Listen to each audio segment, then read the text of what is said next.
Hey, salute to everybody joining me today. What's going on?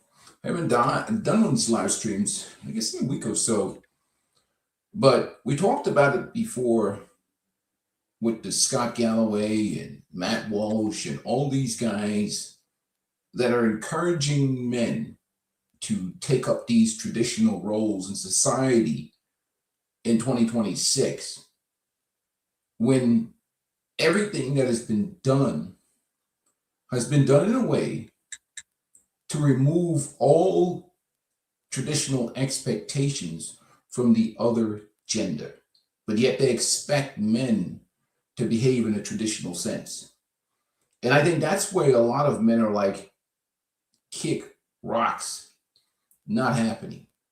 And that's what the problem is that I see is this traditional expectation from men in a modern environment. And I think that's what's causing the majority of the problem because we're asking men to be these traditional minded men.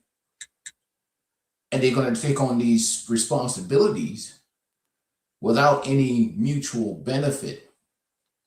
And I think that's where a lot of men just take the walk and say, there's nothing in it. There's no fair exchange. So it's really just only a one-sided deal that only benefits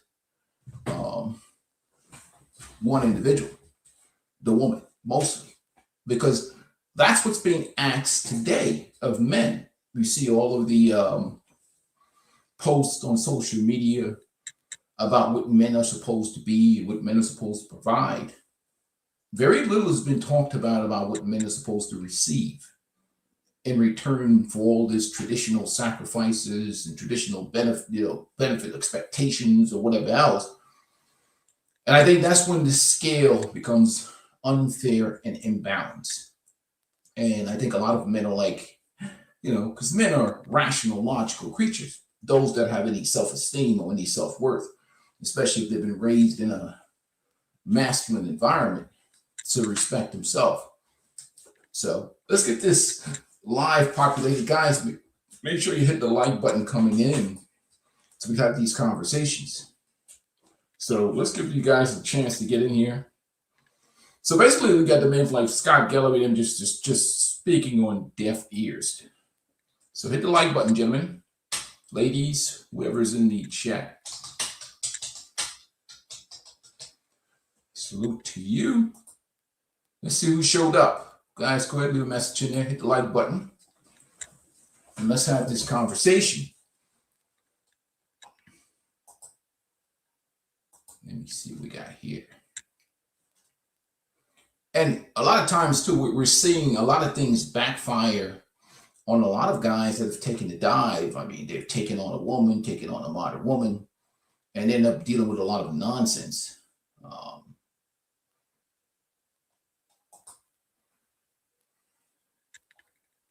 And I think most men come to the conclusion that, like I said, single life becomes incidental for some men, or some men find that 10% woman that they can get along with and live with, and they set up a long-term relationship with. But for the majority of men, they realize that the situation is just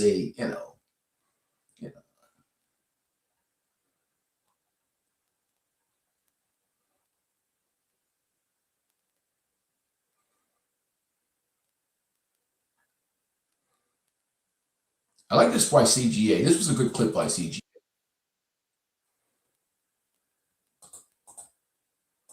Salute to CGA for this clip. It actually makes a lot of sense.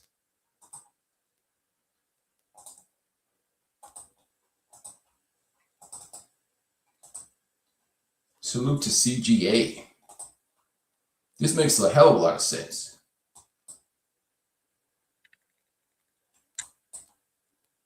There's two powers men can have that will give them power across the board that a woman will have a tough time defeating you.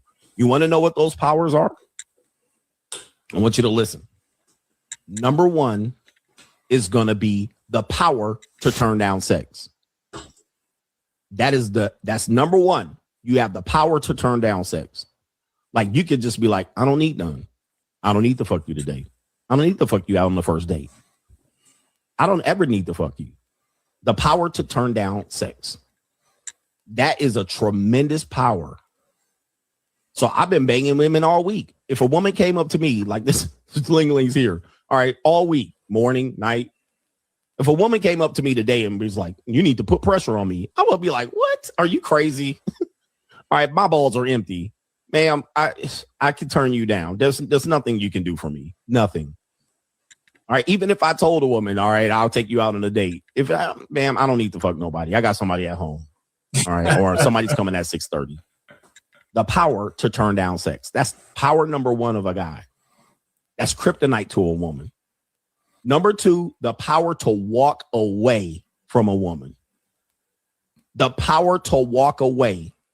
Even if you lose something, which you will, there's never a chance that you're never going to lose anything. Nailed it. Salute to CJ for that. All right. Or somebody's. So, and again, he's one of the few guys out here who's actually dealing with the world the way it is. Salute, my brother.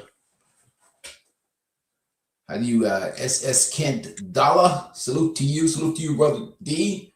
Welcome to the stream, man.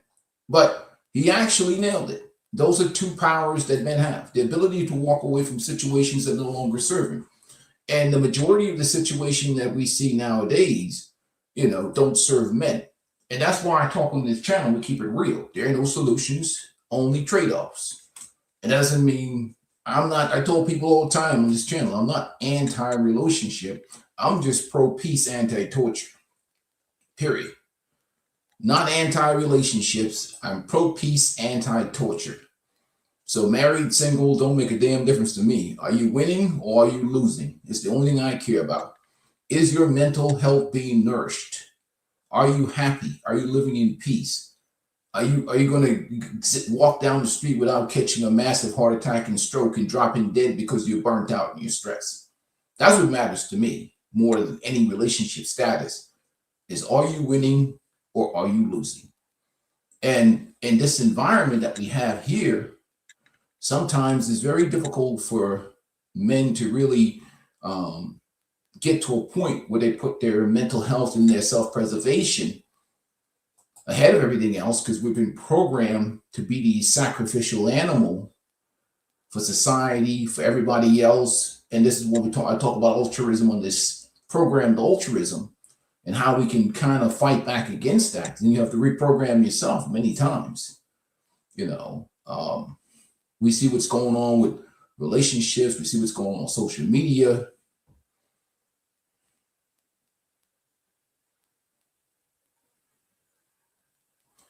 It is an environment where we keep talking about how men need to always be better.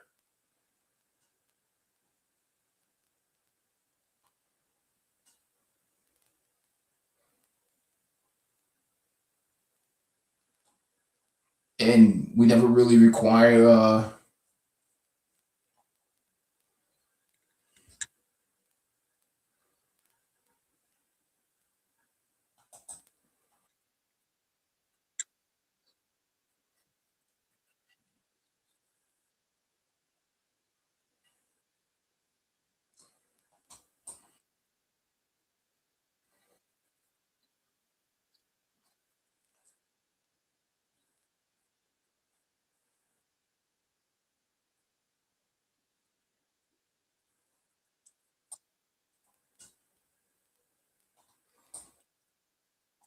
I like Lady J. She's actually pretty good. I'm gonna bring a clip of her, man. So look, what's going on, man?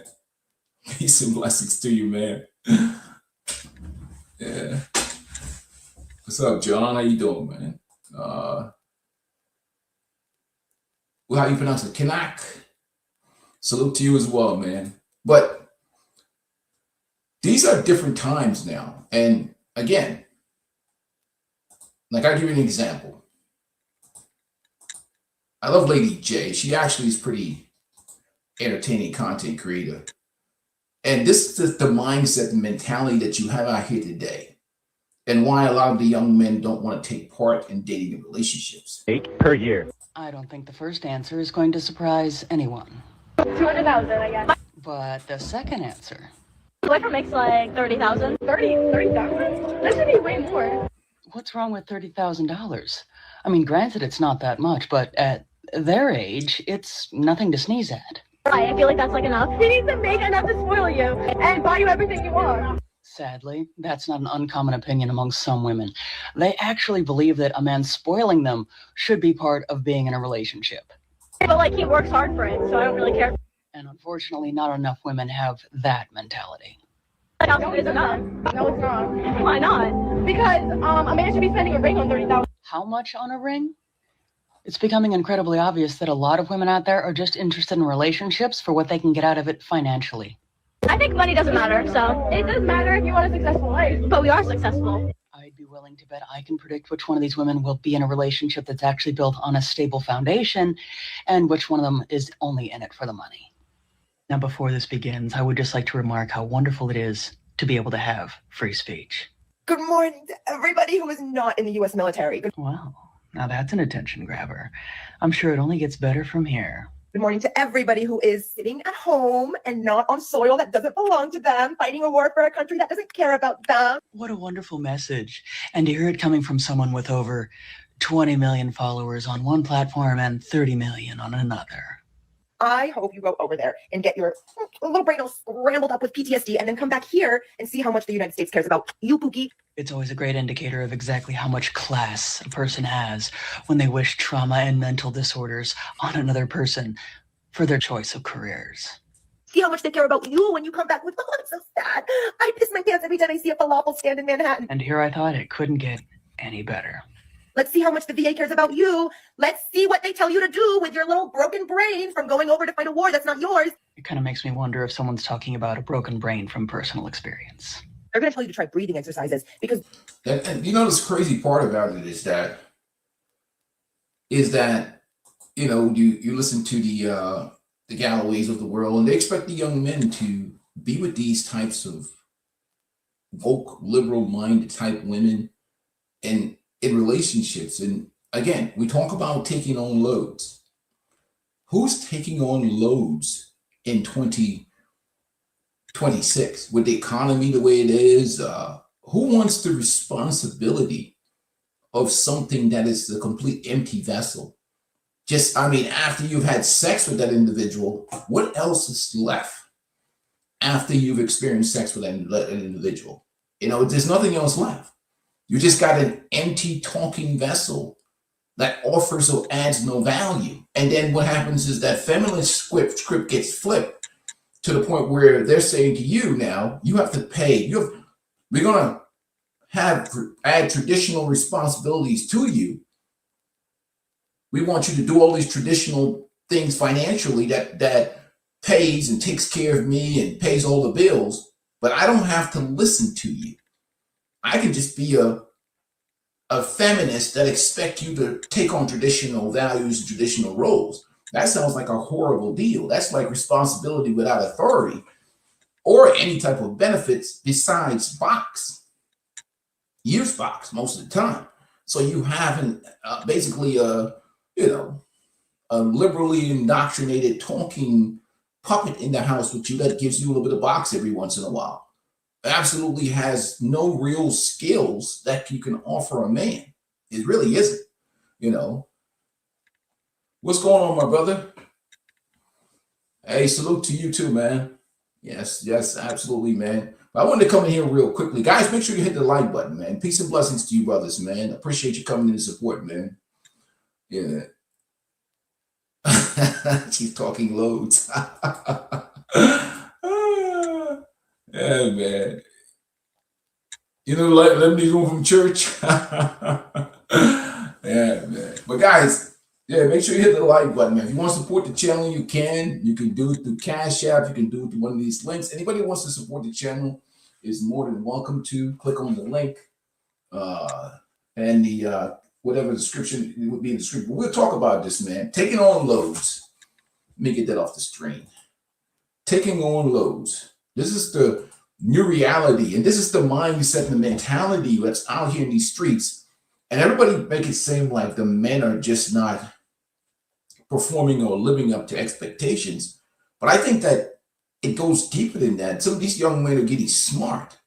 They're analyzing the situation, analyzing the culture, analyzing the environment, and understanding that, I don't know if I want to live with that or attach myself to that type of vessel or that type of person, especially in some type of relationship. Who wants this to be a part of their life? It's just not worth it. The juice ain't worth the squeeze. I mean, if you listen to this mindset, who would want to be around this every day? The U.S. government does not give a fuck about you once you cannot die for them. Once you're done, once you're a shell, they don't care about you. Again, I'm just going to say how wonderful free speech is, isn't it? It allows people to express their opinions no matter how charming they are. But quite frankly, I didn't even know who this person was until I saw this video, and I have every intention of forgetting that they exist after this. My body isn't the problem. Okay, so what is the real problem? The system is. How exactly is that the case? When you're forced to buy 2 seats or squeeze into a space that wasn't designed for your body, it's not just inconvenient, it's dehumanizing. I fail to see how that's dehumanizing, considering most things in this world were made for the average person with the average build. Does that mean that individuals that are too tall to fit into certain areas are also being dehumanized? Or are we stretching things a bit? This isn't a luxury, it's a basic human right to travel with dignity. Now, what I'm about to say might come across as a bit harsh, but that's just reality sometimes. You know what's also considered to be a basic human right? Being able to make the best decisions for a person to be able to live their best life. Now, circumstances aren't always conducive to a person living their best life. However, a lot of the decisions that a person makes in regards to how they live their life does impact the quality of their life. All my ladies, come on. See, now a woman with class would actually say thank you to anyone that performed a kindness for them, such as holding a door open. That's called having manners, because contrary to whatever the day of the year it happens to be, no one is obligated to hold the door open for you just because you're a woman. I was just at the thrift store and this guy kept following me around. Okay, so far not so good. I was like, what do you want? Like, you're being weird. And then he asked me out on a date and I was like, what would make you think that I would say yes? You're so ugly. And then it made me realize, like, every time I leave the house, it's always ugly, old, creepy men that follow me around stores. And I'm like, why would you think that we're in the same league? It really messes with my head. Like, it really messes with my confidence because I'm like, maybe I am ugly. And, like, if I don't have my, like, beauty, then what do I have? A personality? There is more to a person than just the way that they look.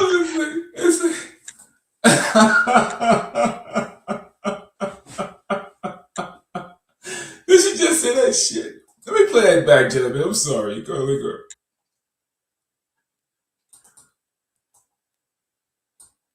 This is what I'm trying to tell.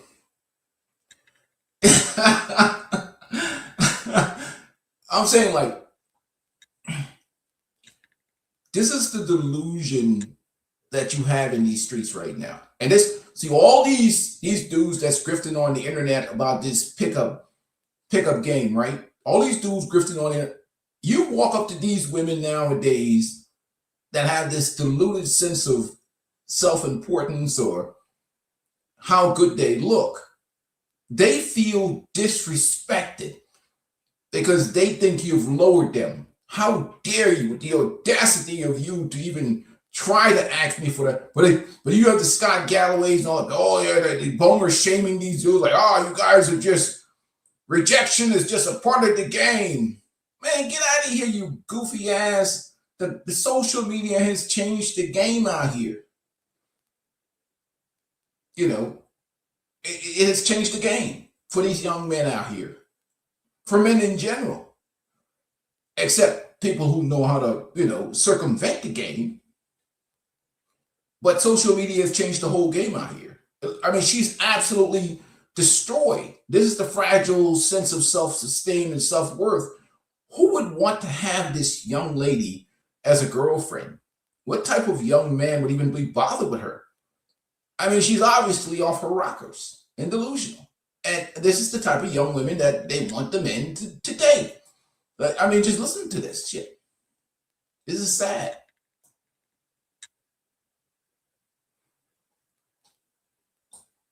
Let's play it again. Go ahead. Obligated to hold the door open for you just because you're a woman. I was just at the thrift store and this guy kept following me around. Okay, so far not so good. I was like, what do you want? Like, you're being weird. And then he asked me out on a date, and I was like, what would make you think that I would say yes? You're so ugly. And then it made me realize, like, every time I leave the house, it's always ugly, old, creepy men that follow me around stores. And I'm like, why would you think that we're in the same league? And it really messes with my head. Like, it really messes with my confidence, because I'm like, maybe I am ugly. And, like, if I don't have my, like, beauty, then what do I have? A personality? There is more to a person than just the way that they look. And might I add that looks don't stay around forever. And not everyone was gifted with good looks. So, yeah, just no. Finally have fun on your date. Well, this is starting out nicely. A friend wishing another friend a good time on their date. I hope they fucking hate each other so badly. Oh my god. Oh dear, it seems like someone's true colors are coming out. I cannot afford to lose my only single friend. It's so nice to see women supporting other women, isn't it? Like, seriously, the state needs to go bad, or I'm going to be really, really upset. I hope this was a skit, because if it's not, I would say that someone could definitely do better in the friend department than to have someone that would say one thing to their face and another thing completely different behind their back and then post it on social media of all things. But if it is a skit, it actually is an excellent example of how oftentimes it is some single women that really want to seem to keep other women single because they don't want to be the only ones left unmatched. And it is really unfortunate that many of us out there have had friends like this in the past that would rather have someone to keep them company in their own misery than to see someone actually be happy. That's funny. Oh, but I was falsely accused and it ruined my life. Prove it. Oh my God, that shit is funny as hell, man. Hey guys, hit the like button, man. Hit the like button. Red Pill Science, salute, my brother, man. Peace and blessings to you, man. Welcome to the chat. He said she's so annoying. Sorry. You know, the crazy part is like, that's the problem we have, like with a lot of these guys who are selling certain things on the internet, is that they don't really calculate this state of delusion that's out here. Like literally delusional people. Like it's not uncommon for, you know, you could be just you could be a regular guy just about your business, and some 400-pound woman can think that you'll be interested in her, or she thinks that she's too good for you. That's the state of delusion that we're dealing with right now. Or you can have women like her who thinks she's a supermodel because she's getting so many clicks and likes on social media. It's just unbelievable. It's really unbelievable. But we're creating this environment. You know, when I was looking at something the other day, which is kind of crazy, right? Where is it at?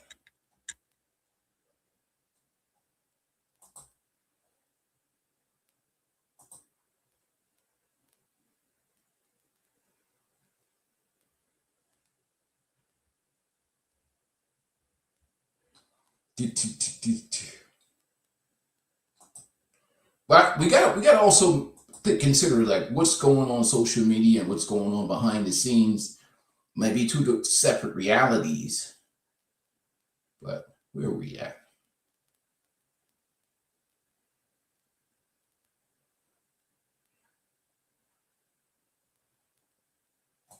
So sometimes you see like women might project a certain thing on social media.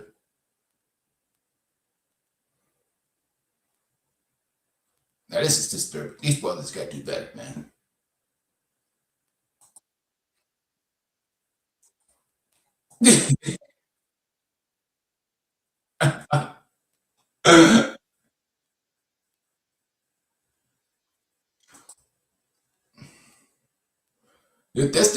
This is my brothers got to do better section, man. Like some brothers got to do better.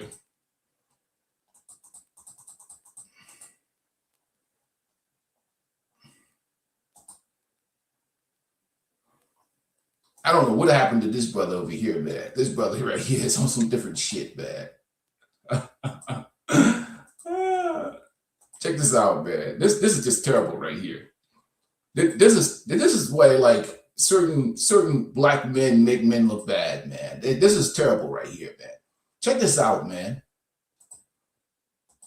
That fucking tree down. He is ready to lick every ounce of sweat off of them rolls tonight. Somebody got to do it. Am I right? Okay. Check this out. This is crazy right here. And check this out. I listened and I heard, and I don't give a fuck. So I'm wearing another fitted dress from Shein. So cute. This was $10, y'all. Stop. Look at that proud black man in the back. Ready to chop that fucking tree down. He is ready to lick every ounce of sweat off of them rolls tonight. Somebody got to do it. Am I right? Okay. That's just disturbing, man. That's just horrible. That dude, that's just horrible, man. That's just awful. That's just disturbing, man. Oh my God. That's just awful, man. Terrible. Anyhow, getting back to what we was talking about, man. Social media.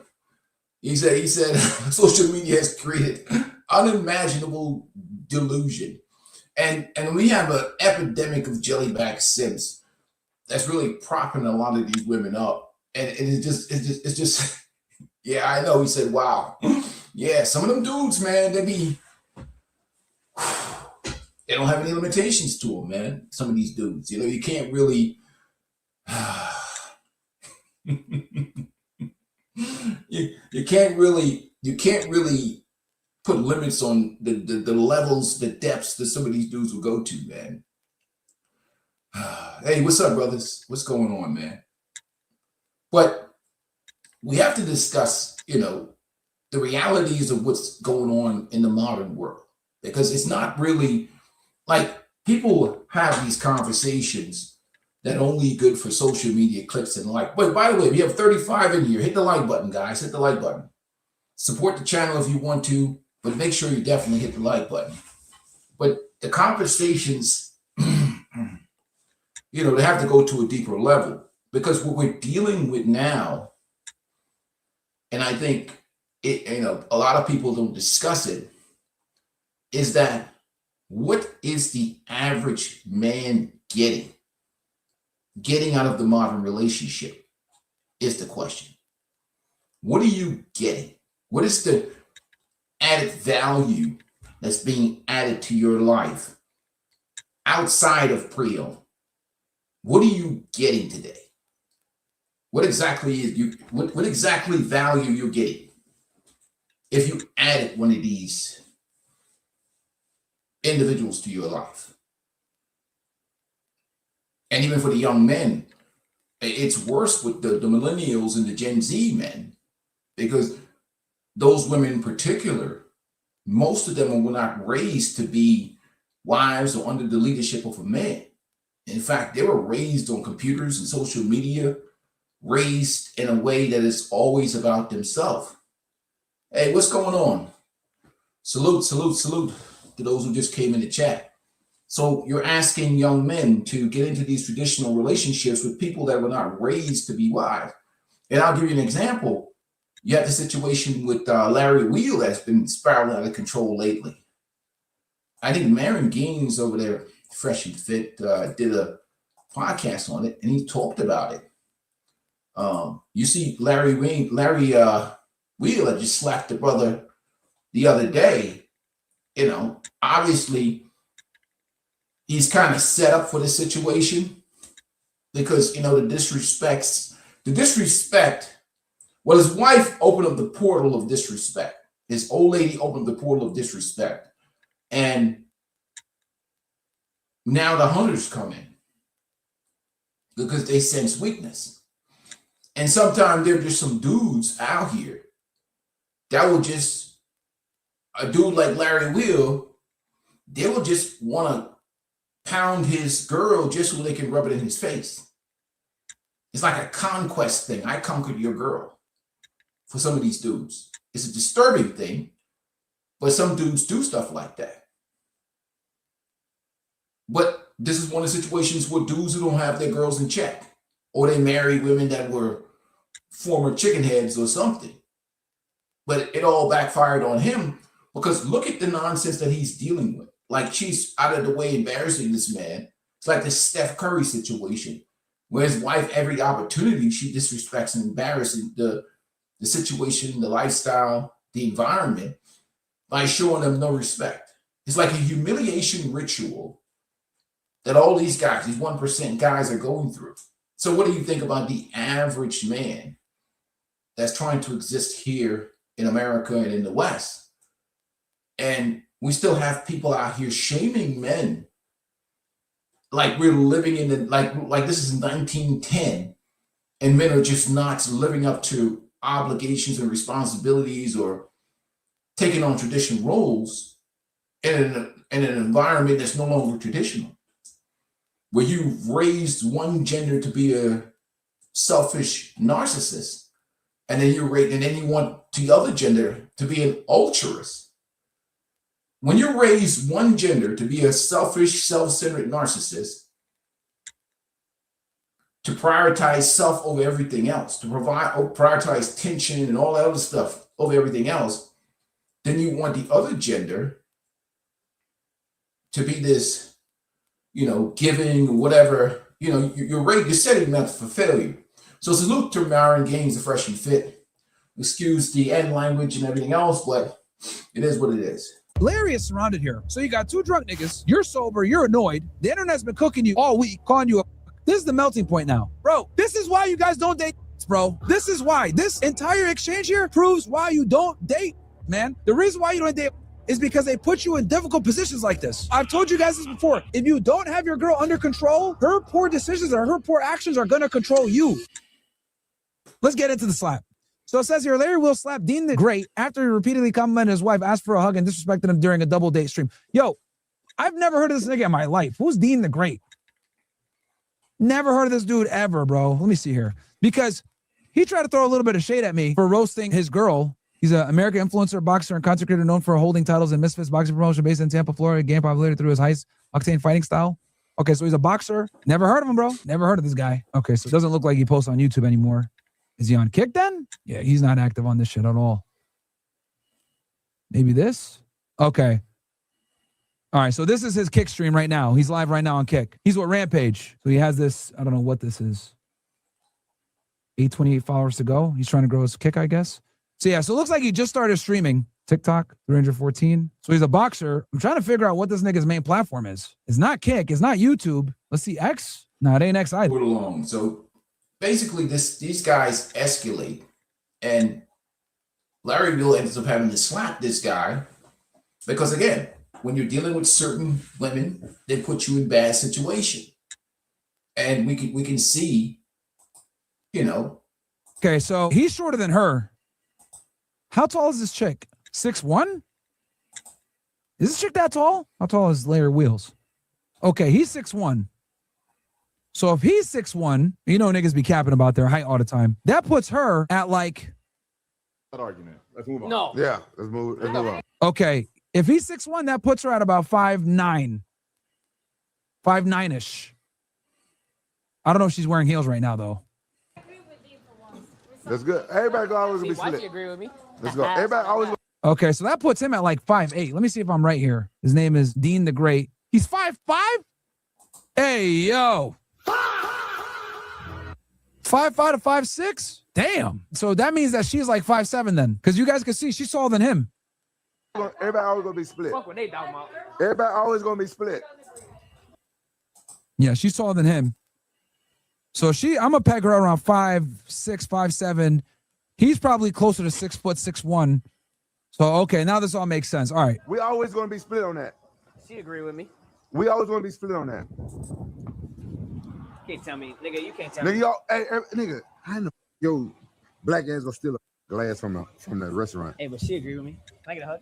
No, don't do. Oh, whoa. I know we're streaming and shit. I know, hey, bro, don't disrespect this like that. Disrespecting nobody, bro. Nigga, hey, don't give nigga with your fake ass. I just want to hug. What happened? Whoa. I'm sorry, bro. I'm sorry. What happened? Your fake ass. I just want a hug. Oh. All right. Y'all, you know what? This is what I'm gonna do. I'm sorry, I had to figure out all these details. Okay, recap. Looks like they're out drinking or some shit like that. We're Rampage. They're streaming and shit like that. Clearly, we can see Rampage is streaming. He's streaming. I looked earlier just to double check, and I think Rampage is streaming right now as we speak. Okay, if we look here, Rampage. Yep, he's still live as we speak. He's got how many people watching? He's got 7K almost watching right now. And Dean has like 300 to 400. So they're literally live still. They're still live. So this went down hours earlier. Okay. So they were hanging out, partying, whatever. I think Larry Wheels and them left. They're not live right now. Just to give you guys the full thing here. You look, Larry Wheels, he's not live right now. This was from earlier. So I'm assuming they're somewhere in California or some shit like that. So I'm going to play the clip with no commentary, just so we get the full thing, and then we'll break it down together. You ready to get it? Oh! I got to step in and ref this. Okay, go ahead. Dean lost that argument. Let's move on. No. Yeah, let's move on.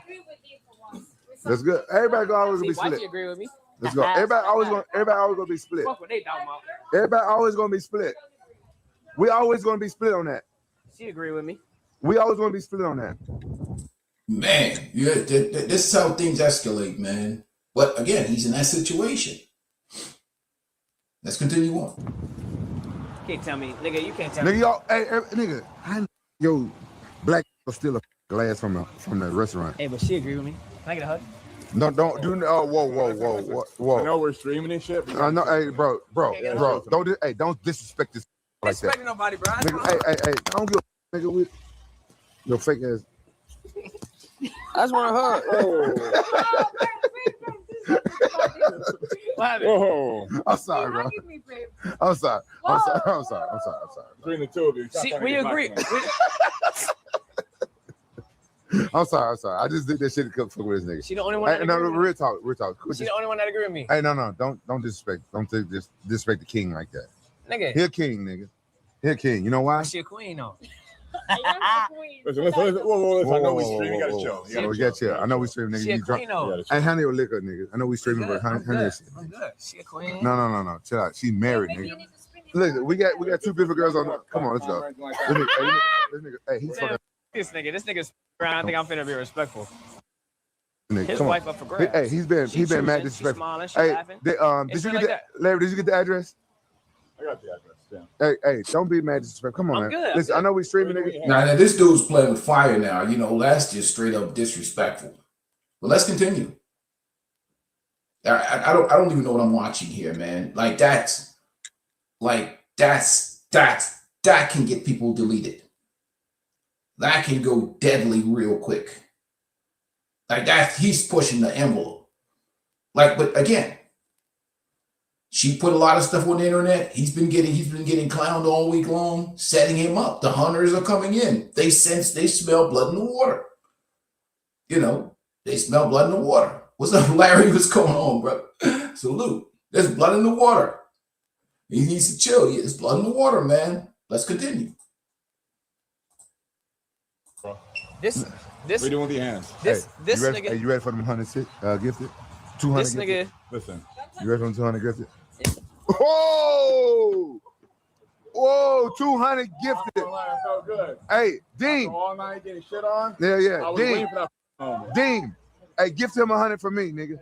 Gift him 100 for me, nigga. Nigga. That was a real slap, nigga. Get your in the van, nigga. Hey, give the nigga 100.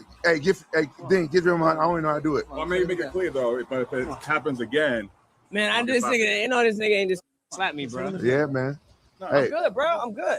No. Hey, that was a hard. Slap me, nigga. That was a hard slap, nigga. Come on. Come on. Bitch, nigga. Come on. You did good. Hey. Yo, but I'm gonna be honest with you, man. That dude worked hard for that smack. He earned that smack. He earned that smack. I mean, he asked for that shit. I mean, he's lucky he only got smacked. I mean, that shit could have turned in real tragic. Let's continue. Yo, I'm not gonna lie. Yo, when I first seen that shit, I was like, okay, this is staged. It's a publicity stunt. He's farming his girl for clips. He's going about it an unorthodox way. I don't agree with it, but whatever. Trying to get his kid career set up. Nah, bro, this shit ain't acting, dude. This shit ain't fake, bro. I know some of y'all saying this is fake. Nah, bro. And I'll tell y'all why it's not fake. Yo, no self-righteous boxer is going to let a nigga slap him on camera, bro. Bomba. Okay? Like, if Dean was a regular, like, streamer, like when Bradley smacked the out of Stable Ronaldo, that's one thing, right? Stable Ronaldo is one of these niggas that does brain rock content. This dude's a boxer, bro. This dude's a boxer. His career is to fight niggas. Okay? So there's no way that he would agree to getting slapped on camera like that as a fighter, bro. Let me tell y'all this too. So look, let's fast forward. So they come out, right? You can't tell me, nigga, you can't tell me. Nigga, y'all, hey, nigga, yo. So clearly they've been drinking. Now, I wouldn't be surprised if Larry's not sober. He's probably 100% sober. And I'll tell y'all this because when you be around bodybuilders don't drink, bro. And I'll tell y'all why. The reason why bodybuilders don't drink is because they use copious amounts of steroids, bro. Okay? That with their mind, with their body, they're expensive, etc. Last thing you want to do is drink alcohol and put all that shit to waste and piss away your gains. So bodybuilders don't drink like that. Okay? So I can already tell this nigga's sober, this dude's lit. Both of these two guys are lit and he's sober. Black. So he's already annoyed. Still a glass from the restaurant. Hey, but she agree with me. Can I get a hug? No, don't do. I want y'all to pay attention to Larry's face, bro. Hey, salute to Red Pill Science, man. Appreciate the $2 super chat. He said peace. Man. Appreciate the support, brother. Hey, guys, if you want to support the channel, please make sure you do, man. You know. Go ahead. He is annoyed. Whoa. I know we're streaming this shit. I know, hey, bro. His girl, you can tell she's uncomfortable too. She's just like kind of smiling and keeping her hands in her pockets, like trying not to agitate the situation. As you guys can see, she's shutting the up. That's how I know this is real too. She hasn't been saying nothing. She's kept her mouth shut the entire interaction when she normally be yapping. Bro, don't disrespect this. So look at his face closely. He's clearly frustrated and annoyed now. Motherfucker I ain't like expecting that. nobody, bro. Nigga, hey, I don't give a nigga with your fake ass. And then he went ahead and hugged her, drunk Rampage. I just want to hug. Bruh, this nigga crazy. Now he ain't gonna try Rampage because Rampage will fight back. But Rampage is a professional UFC fighter. Whoa. I'm sorry, bro. I'm sorry. See, look, she tried to get the hug, but she ain't doing it because she knows this nigga's mad, right? She was gonna do it. Nigga has his hands out. Look. I'm sorry. She's like, oh, let me hug you too. Oh, wait, no. Oh, no, I'm not. Let me stop. I'm sorry. And just so y'all know, she's loving every minute of this, bro. Yo, she's loving every minute of this, bro. Larry is surrounded here. See, that's the problem right here, okay? So Larry smacks the dude. All of them in there, they're giving her attention. Good attention, bad attention. It's all attention for these women. Those types of women, you know, exactly. She's the centerpiece of chaos. That's all she cares about. And to anything, these guys have just elevated her value in her mind. I'm so special that I got dudes trying to hug me. I got my husband defending me. Then he slaps another dude. Man, I'm special. And these dudes don't get the game that they're all being played like suckers. In the end, you know, and they're all putting themselves on the line.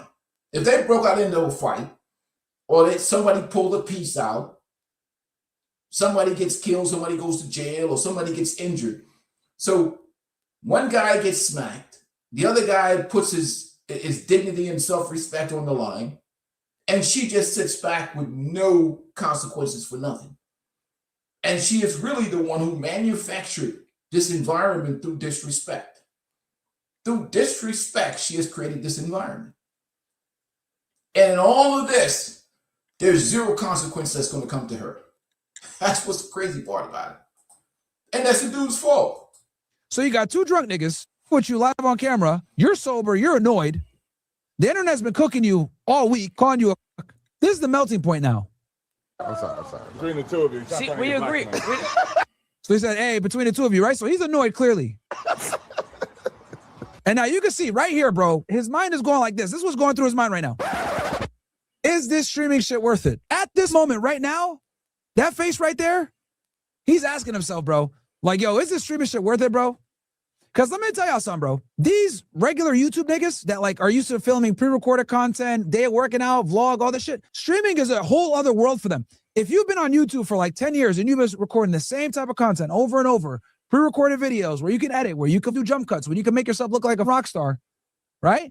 And then all of a sudden now you're on a stream where everything is being shown. There's no edits, no cuts. They're seeing the good, the bad, and the ugly. This right here has a lot of YouTubers shook and nervous. This is why so many like traditional YouTubers don't live stream, okay? Live streaming versus making pre-recorded content are two different worlds, bro. Two different worlds.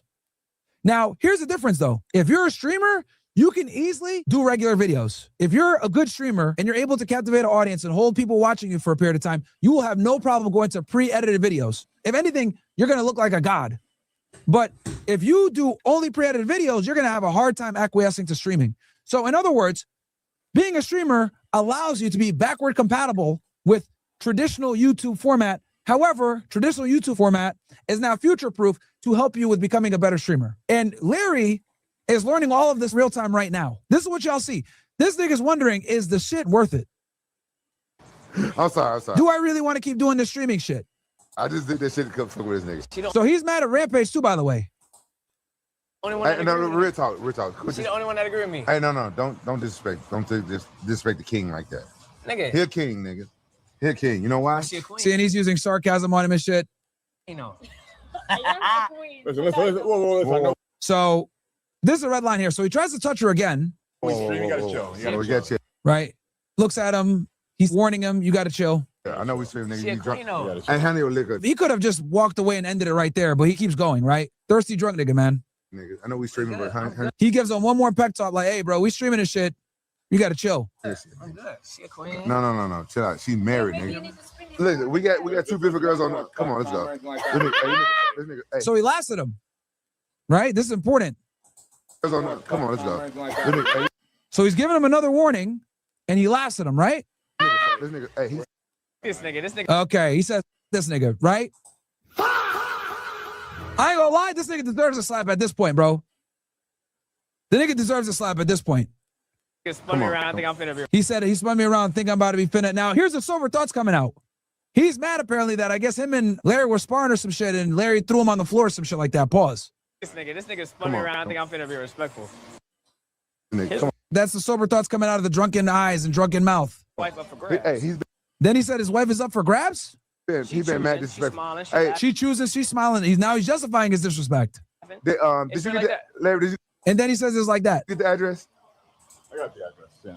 So it looks like they're gonna go somewhere else. Yeah, I got the address. Now look, she's even like uncomfortable here. Now she knows that he's actually mad, right?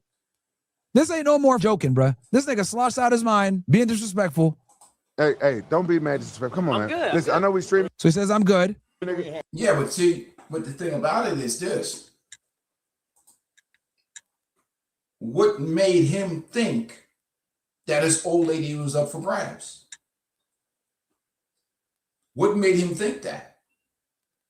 And what makes a lot of dudes think that most women are up for grabs, especially these women with these social media platforms. Like if your old lady has a social media platform and she don't got no picture of her husband or her man, and she's got Instagram and Facebook, and you got dudes all up in the and she's putting thirst traps on the internet. And in the minds of other men, she's up for grabs. She's up for the game. That's community property. And she's disrespecting him. You know, she's up for the game. That's what she created the environment for Larry, where dudes felt like it was an open target on her. Look, this woman's up for the game. And the hunters came in. The thirsty hunters come in. Because she created that environment through her behavior that made the dude feel like, look, this is community booty, dude. You just married to community booty. I mean, he's crazy for doing that. That's the quickest way to the grave. But these dudes don't have no respect. Especially these, exactly. Yes. But she created that environment, flirting with Rampage Jackson. I don't even know why she's in dudes' faces.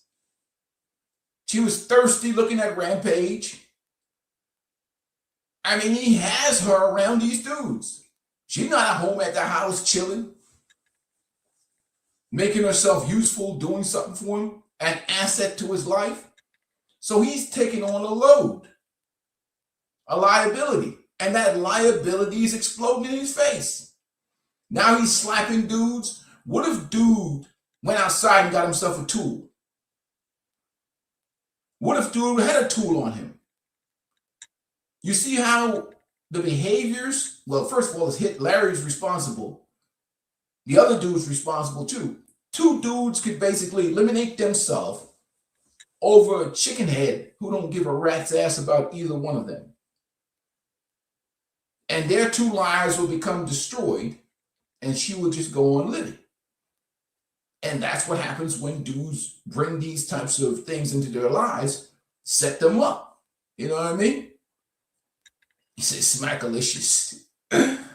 It's crazy, right? And that's why smart dudes like, hell no, they ain't taking on these women. Yes, bro. And he says, what are you doing with your hands? Because it looks like he's trying to inch toward her even more. This. What are you doing with your hands? This. Ask him again. This nigga. Hey, you ready for them 100 gifted? 200 This gifted? nigga. 3 times. He asked him twice. We saw him raise his hands 3 times. Listen. You ready for them 200 gifted? Boom. Yeah, deserved, nigga. Deserved. Yo. I ain't gonna lie. Yo. He deserved that shit, bro. Justified. When you actually break this down from a microanalysis breakdown, nigga deserved this slap, bro. He got many warnings from both Rampage and Larry. Nigga kept testing him. This nigga. Listen. So boom, he has his hand towards her again. You ready for them 200 gifted? Boom, slaps him. Deserved, nigga. Bomboka! Deserved. I don't feel no sympathy for this guy. Bro was wildly disrespectful, and Larry had it. He deserved that shit. Oh!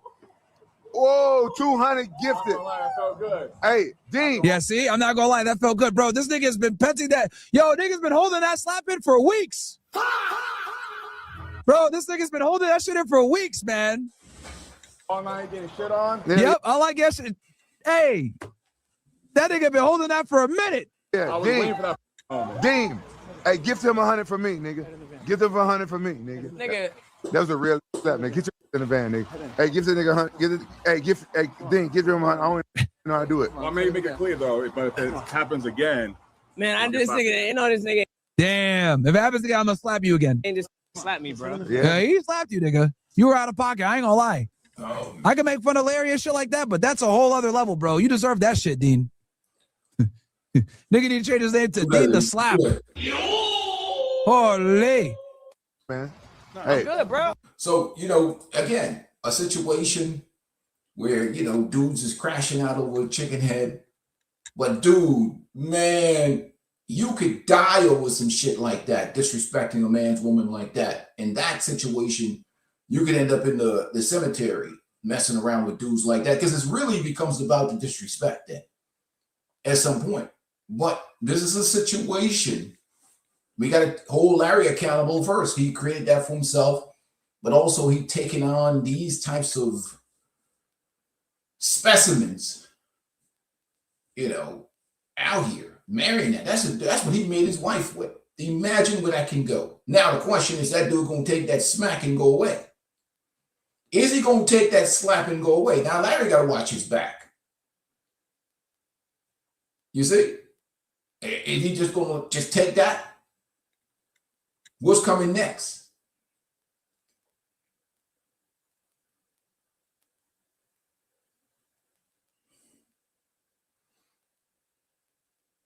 But that's what happens. Women are exposed out here nowadays. He says slaps in comedy. Hey, salute, Red Pill, man. That was like, I can't, Now,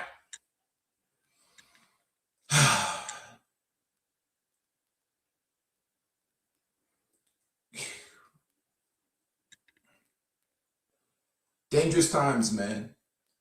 Dangerous times. The lines between, respect and everything is blurred, man. Because right now, like, the average relationship, you guys remember the 90s and the 80s and stuff like that, right? Before these things right here, 24 hours. When you see women have this attached to her hand like this. Every woman right now, she can't get away from this thing for 10 minutes. She takes it in the bathroom with her. If a woman could take this in the shower with her, she would. This thing is like this. Look, pop, attached to her hand. Social media, TikTok, Instagram. Voices are talking to her all day long, and it ain't yours. It's like right here, the dopamine rush. They did some video about like the thing that's going on with Hinge now, right? They did a study. The average woman on Hinge, and the power of social media in 2020, in 2026 is amazing, man. And I wanted you guys to watch this. Let me get that out of there. The first thing we got to also check this out. I don't know what we're gonna start with. There's so many things to talk about. I want you to read this post right here, right? Now, tell me what you see is wrong with this post.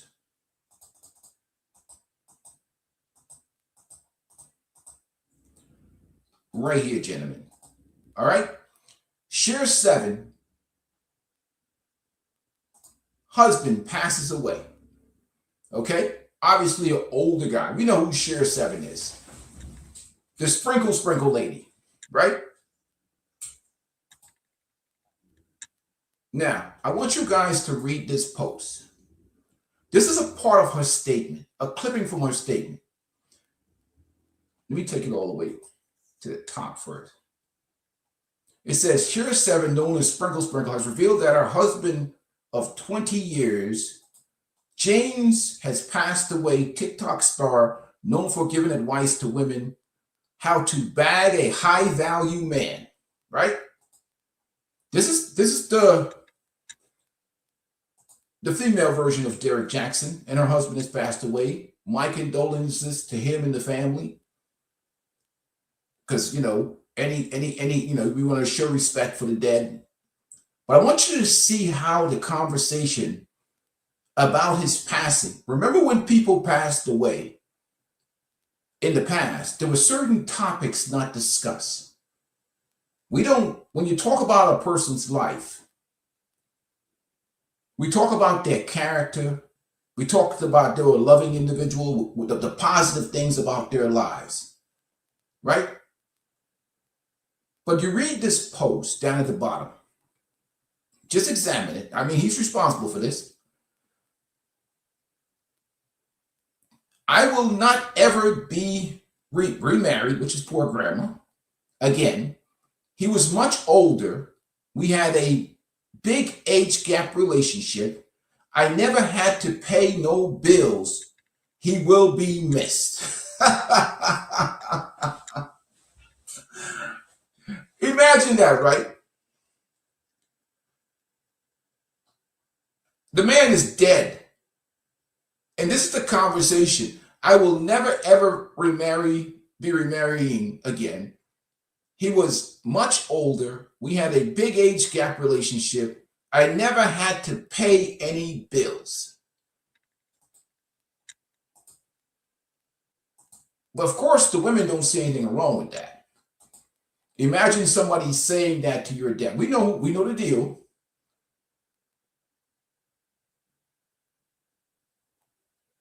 So imagine if a man reversed it and a man said to his wife,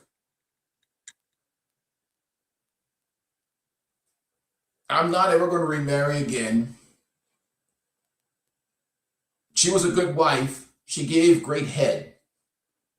She will be missed. How would that be received? They'd be like, hell, you monster. They would call him a monster, right? But this is the type of nonsense because, again, she is popular promoting and selling this gold digging nonsense, feeding feminist women this fantasy of a sponsor or some dude just going to pay all their bills, feeding these women that have mismanaged their youth, these empty vessels that are looking for a, it's like just feeding them nonsense about some high value man. But are you a high value woman? And it's all centered around what women want, not what they need to be to get what they want or what they deserve. And it's all based upon monetary compensation and benefit. And the women eat it and love it. He said, if he said that would be the time when all the men really start grieving the loss of her. I agree. But look at that. I mean, like, that's dehumanization, man. Like, they don't see a problem with it. The women, like, they love it. They love it. I mean, the women love it. They say, I will not ever be remarrying again because you can't get the man you want. They know who you are. Ain't nobody, no man with any self-esteem is messing with that. But you get over to the comment section, right? Where's the comment section? 4,600 comments on this thing. You look at the comment and you see the women in the comment section, right? Look at this one. Because now they're going to shame the men, right? Ladies, listen to the men in the comment sections. These are reactions from men. Can I make this bigger? Let me see. Oh, they're going in now. They because all these gold diggers, she's got all these gold diggers that support her, right? Look at them. Ladies, listen to the men in the comment. They are reactions of men that do not understand the history or purpose of marriage. These are men who killed women for desire, marry well. Once upon a time, it was men fathers that required men to have wealth, assets, status in order to marry their daughters. But she also left out the part that women were chaste women, many of them virgins, kept respectable women that weren't ran through, modern and heavily pounded out. The part that women are supposed to be is absent.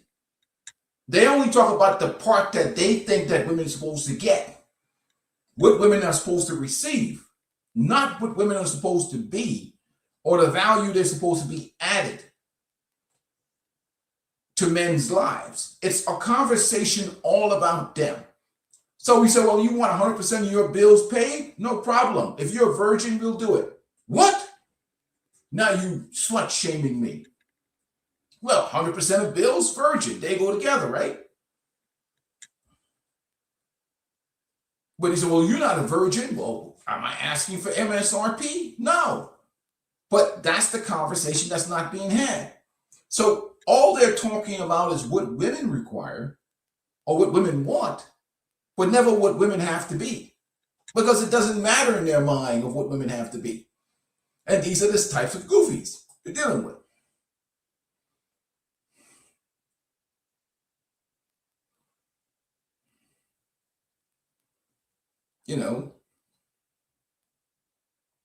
This person has some comments. Y'all forget you are talking about a human being who lost a person who had been in her life for a majority of time, and she still defined him as a disposable.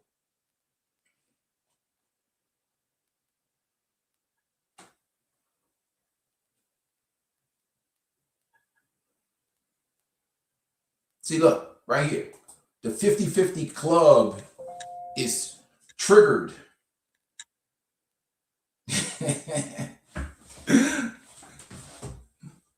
Because all of a sudden now, all of these, you know what I mean? And like, it's crazy, right? All these, remember when these women used to supposed to be like strong and independent women and they don't need no man? Now all these women that have mismanaged their youth, enjoyed sexual liberation, hot guys and dated men, now all of a sudden they're traditional. Men have to pay 100% of the bills because that's what makes you a real man. You're a real man if you pay 100% of the bills for women, leftover women who've been out here enjoying sexual liberation. Now that makes you a real man to pay 100% of the bills for feminists. But if you say, okay, I'm a real man, what's your body count? If you're asking 100% of bills from me, what exactly are you offering in exchange for that value?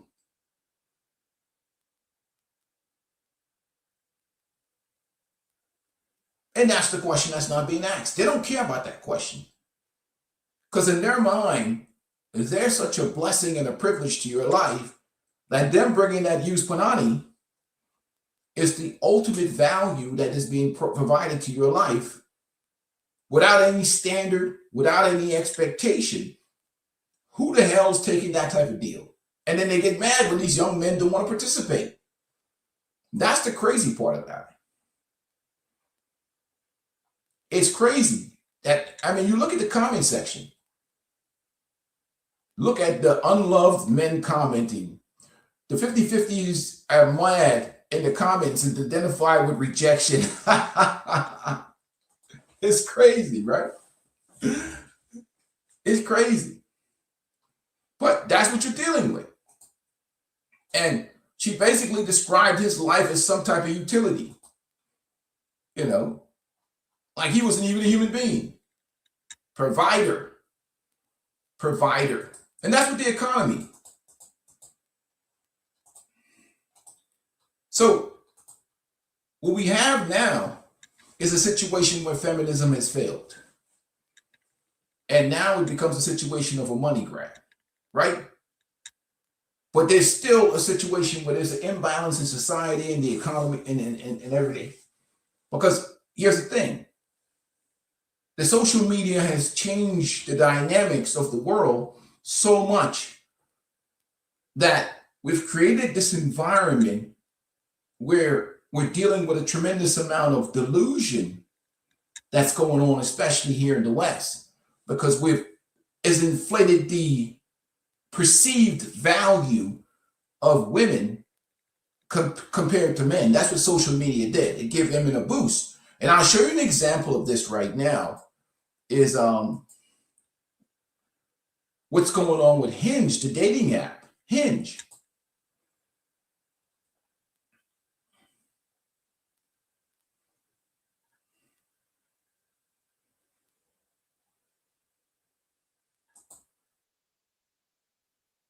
So what happened with Hinge is Hinge exposed how social media has changed the game for both men and women. And that's why you're crazy if you're on the dating apps, unless you're looking for some burnt out single mom with 5 kids. I'm gonna let this start off. Salute to this content creator, but exposes the nonsense that's going on with Hinge. Ethan Brooke is the name. And I want you to listen to what's going on today. Here's how social media changed the game. Right here, gentlemen. And I'm going to play this while I...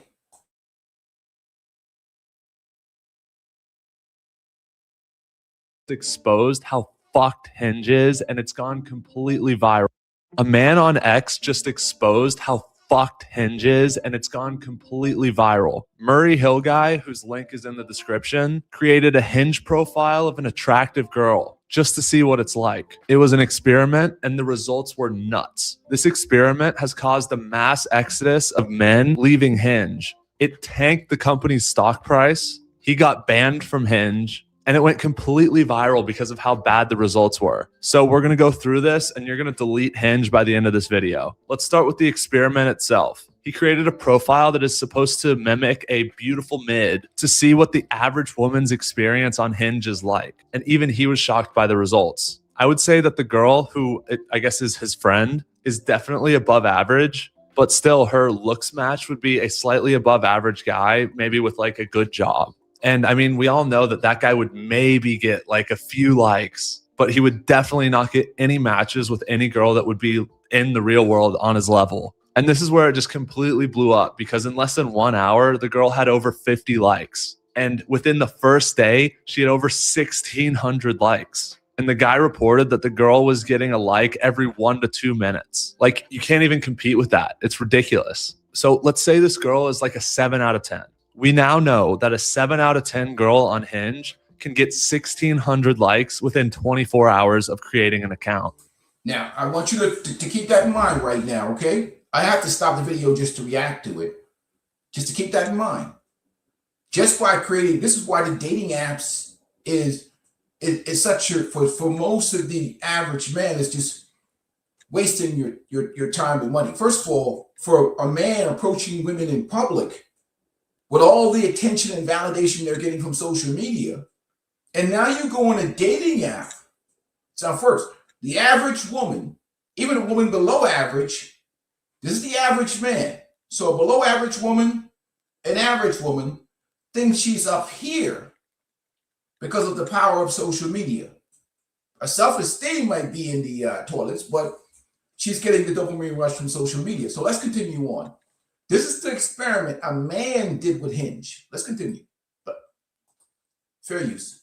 Now let's take a 7 out of 10 guy. That same guy will maybe get a couple likes a week. So why is this so different between men and women? Well, first of all, as you can clearly see, women don't need to swipe because they get thousands of likes. So women aren't really swiping, but to find a guy, they have to sift through thousands of likes. So even if you're a great looking guy and you meet all of her hypothetical credentials, you're still buried under thousands of guys. She's never going to see you. And what's worse is that over time, this girl's standards is only going to get more and more outrageous. It's only going to get more and more delusional because she's seeing thousands of guys like her every single day. I mean, just look at these DMs. Her standards are going to be more unrealistic because now she believes that she could get any guy she wants. She truly believes she can get that billionaire, good looking guy like in the movies or the books. But then the reverse also happens because guys' standards only decrease. The dating apps encourage us guys to lower our standards because that's the way the algorithm works. So we're going to go through some of the funniest, I guess, messages from this. So here's her profile. Like, again, I would say she's an above average looking woman, but for the most part, very standard stuff. So yeah, look, here's the example of her getting 1,600 likes within 24 hours. Yeah, boys, we're cooked. And then, okay, here's an example of some of the messages that guys were sending her. This guy says, "Sup, mad dog? Any big plans this week?" So, okay, there's a silver lining at the end of this, and I'll spoil it a little bit. It's that guys have no game. So if you are going to stay on these apps, like as long as you don't say "Sup, mad dog," you're going to be ahead of your competition.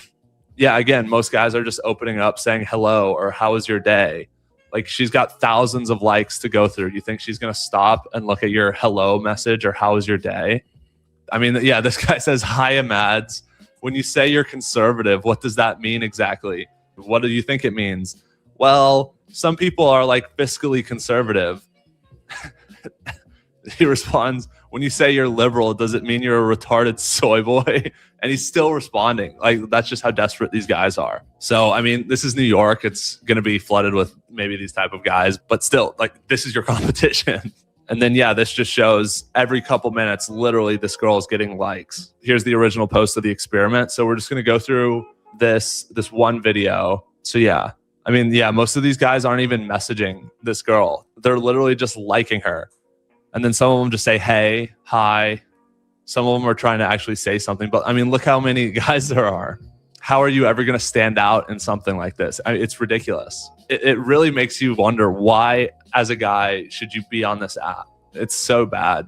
So basically, after seeing all of this, please just delete the app if you're a guy. We have to boycott this bullshit. It's a complete waste of time. And as a guy, you can only punch down. You can't pull a girl that is out of your league or even within your league on these dating apps because of the way it's set up. You can only go down.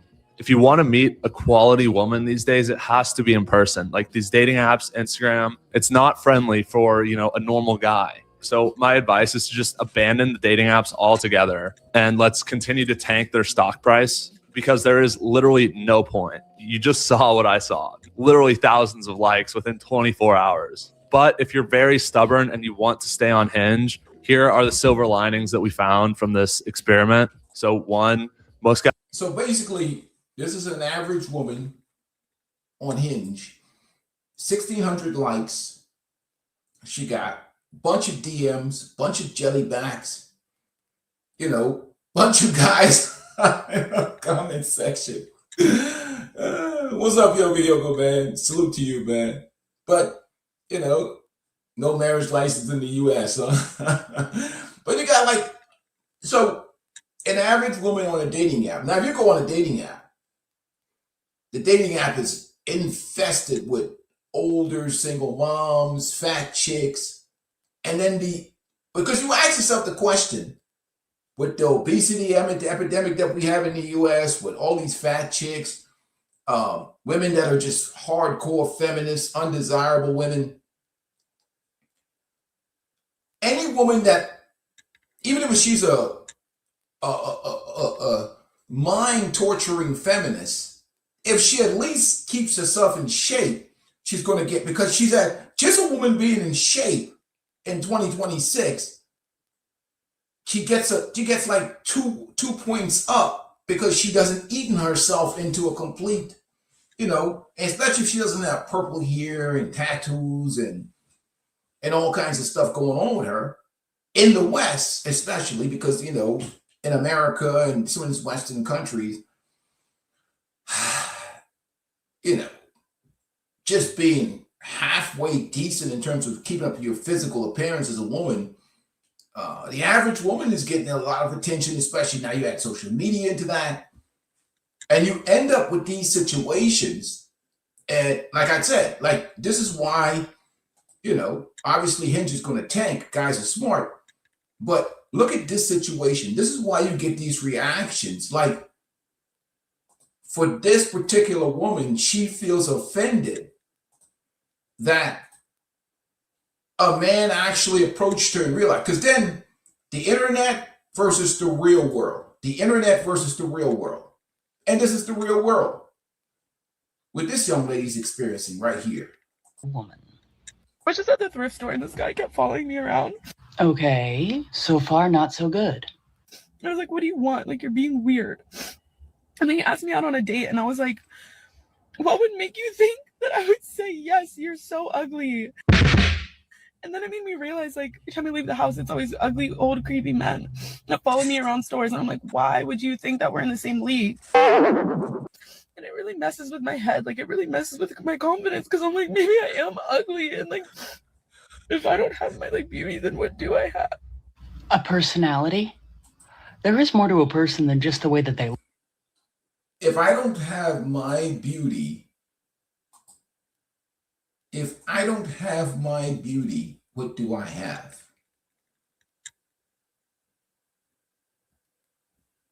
So what is she offering a man in a relationship?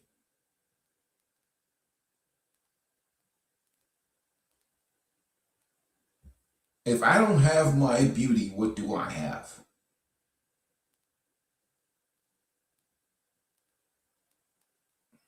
And these are the women. Yeah, these are the women these guys are talking about. These are the women these guys want the young men to marry. Right? Scott Galloway,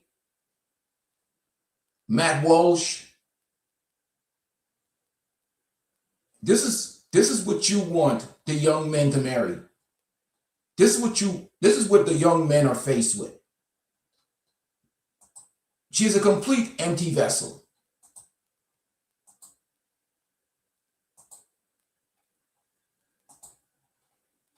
Good. I was like, what do you want? You're being weird. And then he asked me out on a date and I was like, what would make you think that I would say yes? You're so ugly. And then it made me realize, like, every time I leave the house, it's always ugly, old, creepy men that follow me around stores. And I'm like, why would you think that we're in the same league? And it really messes with my head. Like, it really messes with my confidence because I'm like, maybe I am ugly. And, like, if I don't have my, like, beauty, then what do I have? A personality? There is more to a person than just the way that they look. And might I add that looks don't stay around forever. And not everyone was gifted with good looks. So this is a basic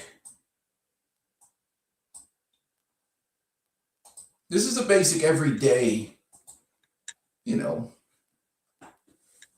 American white lady, average basic woman. And she's offended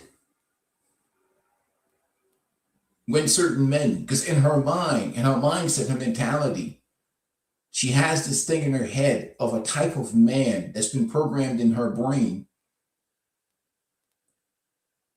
that she's supposed to get.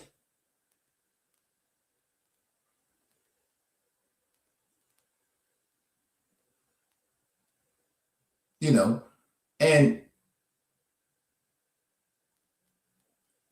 anybody else who comes up to her, asks her out or tries to date her, that doesn't meet this standard that she has in her mind, is automatically disgusting. And that's what the pickup artists, the game coaches, and all these guys are talking about. And with that delusion, there's certain benefits or entitlements that this particular type of person thinks that they deserve. And she is not even bringing anything. She's saying her looks is all she has. Which for men, they can just get themselves a sex worker. If all she has is her looks, they can just get themselves a sex worker. Why would any young man want to marry this young lady when she doesn't offer them anything valuable other than pre-owned? You know? And again,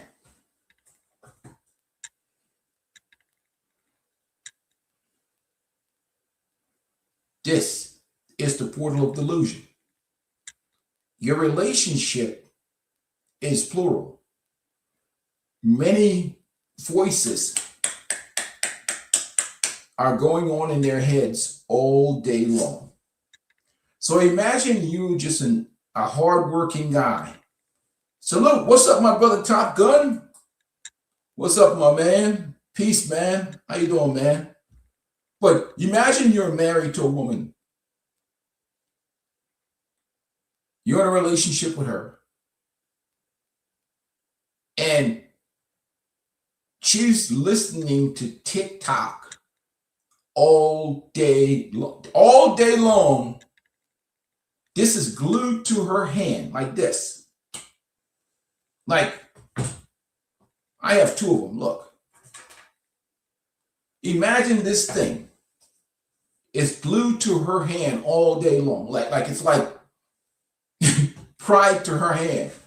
The amount of, I think men don't understand the amount of videos women watch in a day. Not all women, but the majority of them. The Derek Jackson, they're listening to the Shearer Savage, the Derek Jackson, the white male equivalent of the Panda Bears. Who's a good white male Panda Bear? All day long, they're listening to people telling them what they deserve, what they want, what they should be getting. This is going on globally. It's just in other countries, they can't really, execute it because one, they may have less money, resources, and this mentality is going on.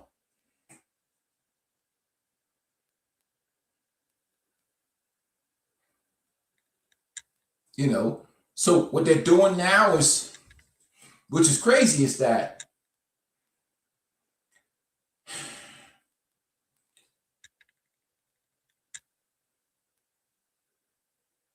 The goal right now is to shame men, because they can't.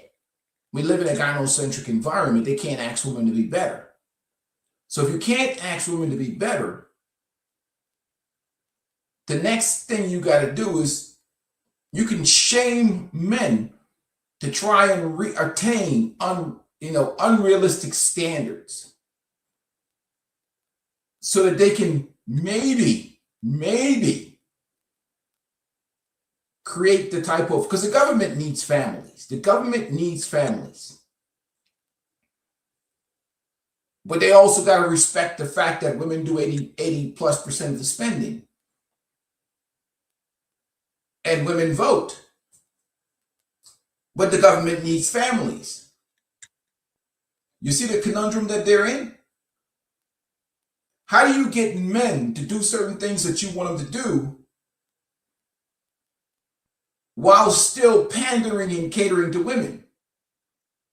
So the way how you do it is you use mind manipulation and shame. With shame, you shame the men, and you attack, you go after their egos.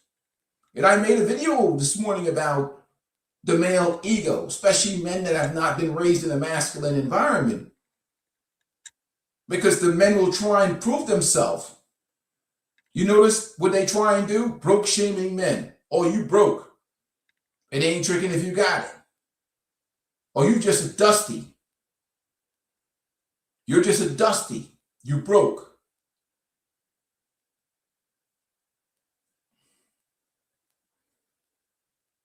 They have you out here thinking you need to be driving a Lamborghini.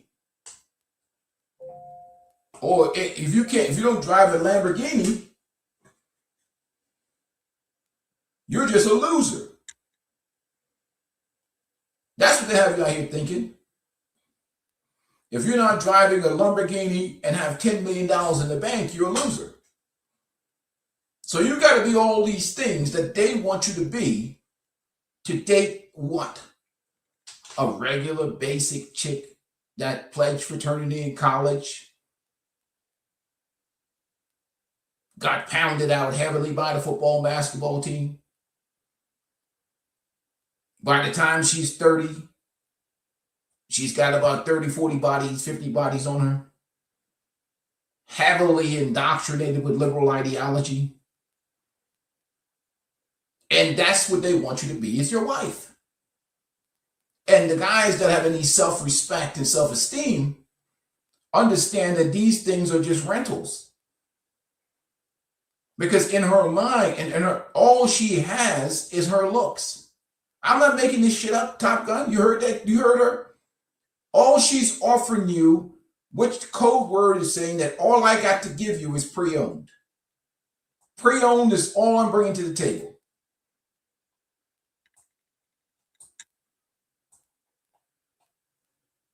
She said it. Hold the door open for you just because you're a woman. I was just at the thrift store and this guy kept following me around. Okay, so far not so good. I was like, what do you want? Like, you're being weird. And then he asked me out on a date and I was like, what would make you think that I would say yes? You're so ugly. And then it made me realize, like, every time I leave the house, it's always ugly, old, creepy men that follow me around stores. And I'm like, why would you think that we're in the same league? And it really messes with my head. Like, it really messes with my confidence, because I'm like, maybe I am ugly. And, like, if I don't have my, like, beauty, then what do I have? There we go. A personality? There is more to a person than just the way that they look. And might I add that looks don't stay around forever. And not everyone was gifted with good looks. So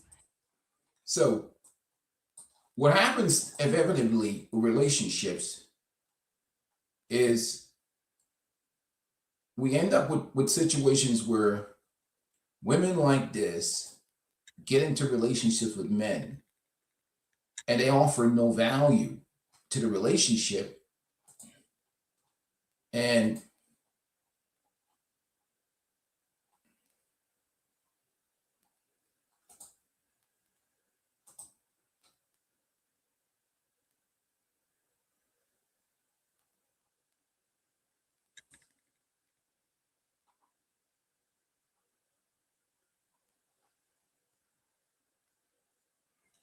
1 second.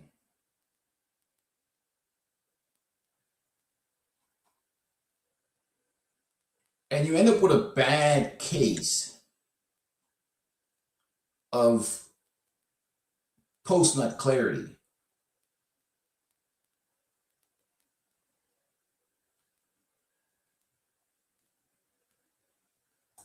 Because what happens is that, say she come from a basic looking she-fell, basically. In any other country outside of America, this is just a basic looking woman. But because we live in a feminist gynocracy, she can elevate the value of her value because of wherever you tie the cows, where the cow's going to eat. So because we're in this environment here, she can kind of boost herself up. Obviously she's got parents, she's got family, she's got people around her that's going to support her. And, the government is here to support her so she can boost herself up. But outside of this gynocracy, when you go overseas, she's probably going to be invisible to 90% of the men. Overseas, dudes just walk past women like this, like they're invisible. Say, Top Gun, you've been to Colombia and other places like that. Colombia, Thailand, other places overseas. People just walk by women like this, like they're invisible. Dudes don't even want to touch them. They don't want nothing to do with them. I see them all the time when I'm overseas. I just walk past them like, ugh, nobody want to deal with that nonsense.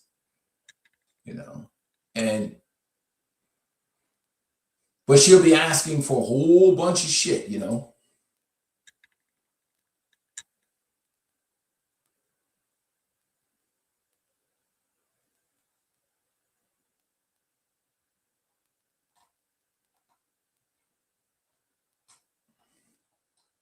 But this is the delusion.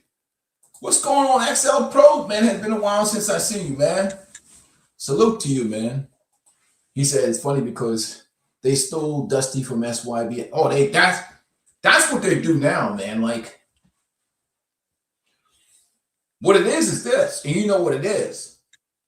The reason why they use that word, what's the first thing that somebody who ain't up on game is going to do?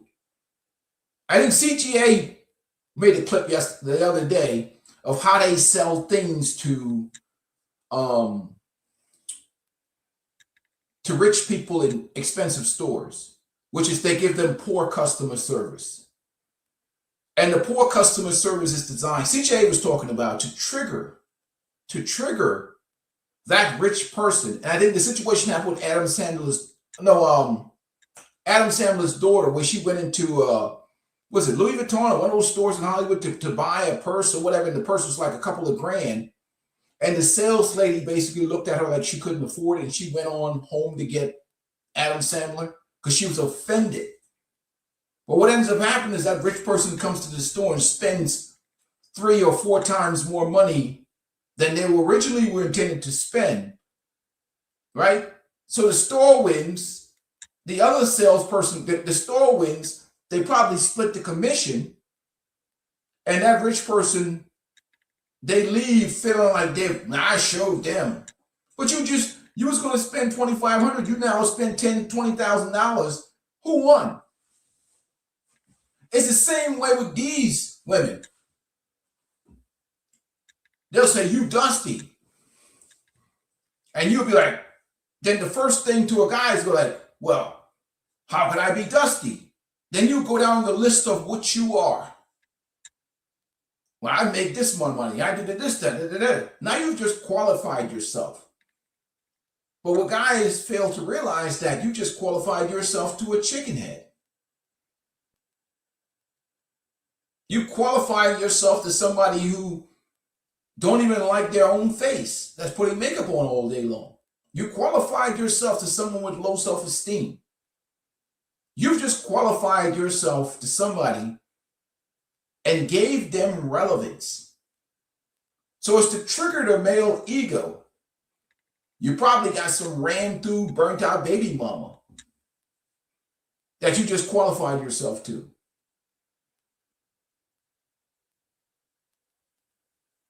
as opposed to just ignoring that chick. You're like, yeah, he said, coming from basic looking, yeah, it's just the way it is, man. All right, if she, all right, those things get lost in, man. If you know what the college is in sexual liberation, man, has changed the whole game, you know. Yeah, absolutely. Absolutely. And just in terms of the willingness to you know, do some things that men want or men even value, you're going to get more because they're not government empowered. Not that they don't have certain issues going on, but at least they'll try to offer some fair exchange. Depends on which one you meet. But this is the type of environment that we're dealing in right now. And again, you know, to each their own. And that's why we come up with the adage, there are no solutions, there are only trade-offs. And why a lot of men now are valuing their peace, valuing their mental health. Because again, out here now, it's a money grab situation for a lot of women who mismanaged their youth. I mean, they're burnt out. You know, you have them, they're burnt out. They, you know, they're digging for money. The delusion is high. We got simps, you know, all over the place, boosting them up and stuff. Now, what they do for some change behind the scenes, that's a whole different conversation. Because they do some strange things with some change behind the scenes.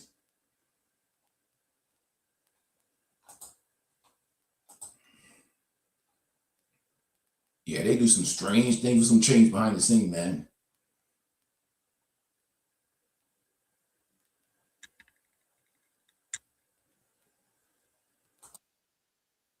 Like, I'll give you an example, right? Let me tell you the type of delusion they have today is crazy, right?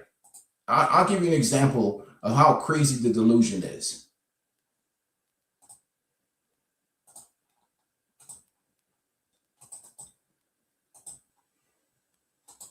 Like, I'll give you an example of the delusion, right? Now, this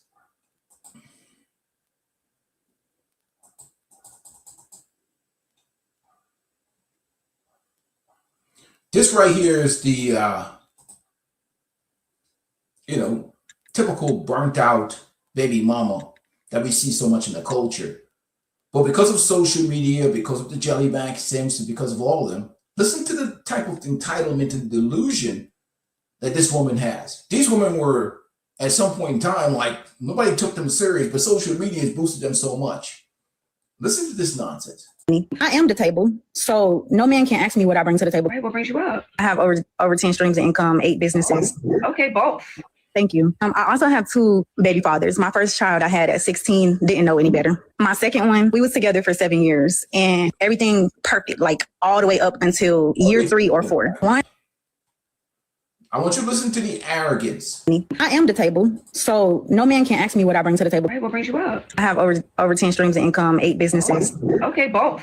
Thank you. I also have 2 baby fathers. My first child I had at 16, didn't know any better. My second one, we was together for 7 years and everything perfect, like all the way up until year 3 or 4. Once year 4 comes in, abuse, alcoholism, abuse in front of the kids happen. I made a video because I had so many people DMing me trying to take me out on dates and stuff. In the video, I was basically saying in order to date me, you have to pay for the babysitter because for one, I'm not trying to date me. The man is trying to date me. So if you know that I have kids and I have 3 toddlers, a 5, 4, the youngest just turned 2, I'm not going to pay for the babysitter. So a lot of people gave me backlash saying like, oh, your baby daddy why would my baby daddy pay for a babysitter for you to take me out to a date? It sounds like you have no money. I make very good well money. I'm not going to invest in a babysitter to spend time with a man when their intentions is 9 times out of 10 to. What did she went to? You know whose playbook that's out of? That's out of the Share 7 playbook. Now you listen to her conversation. Dating, bums, alcoholism, abuse, multiple babies, 3 babies, right? And the babies is crying in the background. She has, quote unquote, Now, this is where the cap comes in. She's a filthy liar. 10 streams of income, 10 businesses. But she don't tell you what those businesses are. She could be out here collecting cans. They're not even being successful at that. You see what I'm saying?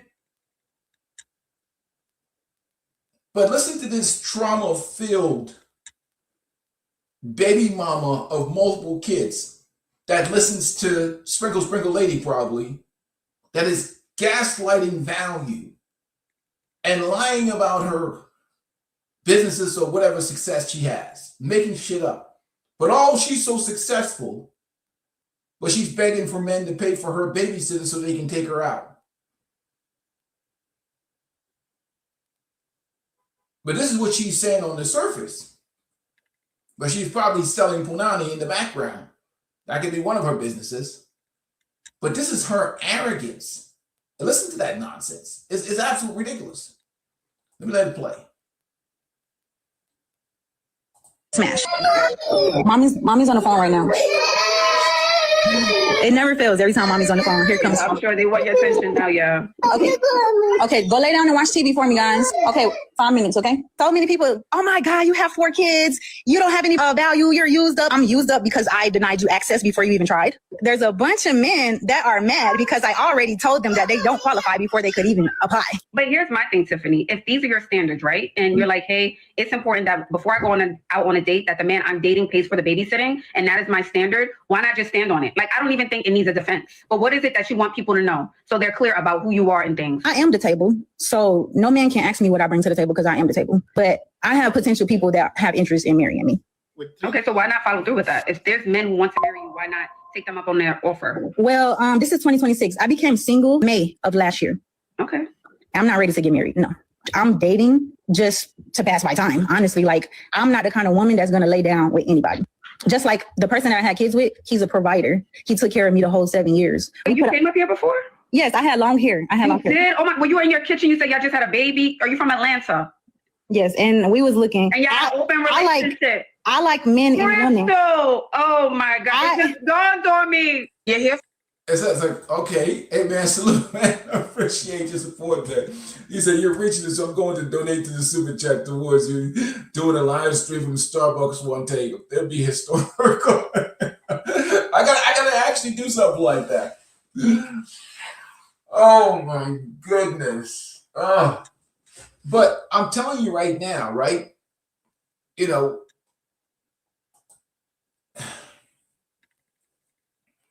what she's saying, this is called gaslighting value. Sprinkle, sprinkle gaslighting. I call sprinkle, sprinkle gaslighting. She's probably on Series 7's channel watching videos. So she's been sprinkle, sprinkle ladies putting information in her brain, gaslighting her value. But the men who made babies with her don't want to be with her. And if she had these options in the real world, for a man that she wants, she would have taken them by now. And you see how fast she's talking? She's projecting, using shaming language, spouting out, arrogance, and she's deflecting and gaslighting value. A lot of the women nowadays gaslight value, especially the ones that are mismanaged their youth, though the older ones. They want to hype up. I'm so valuable. I'm so whatever. So if you're so valuable, why haven't you gotten any outcome? Because the guys just use her as a cum depository. They use her just for sex. What she's not telling anybody is there's a guy that comes over at 11 p.m.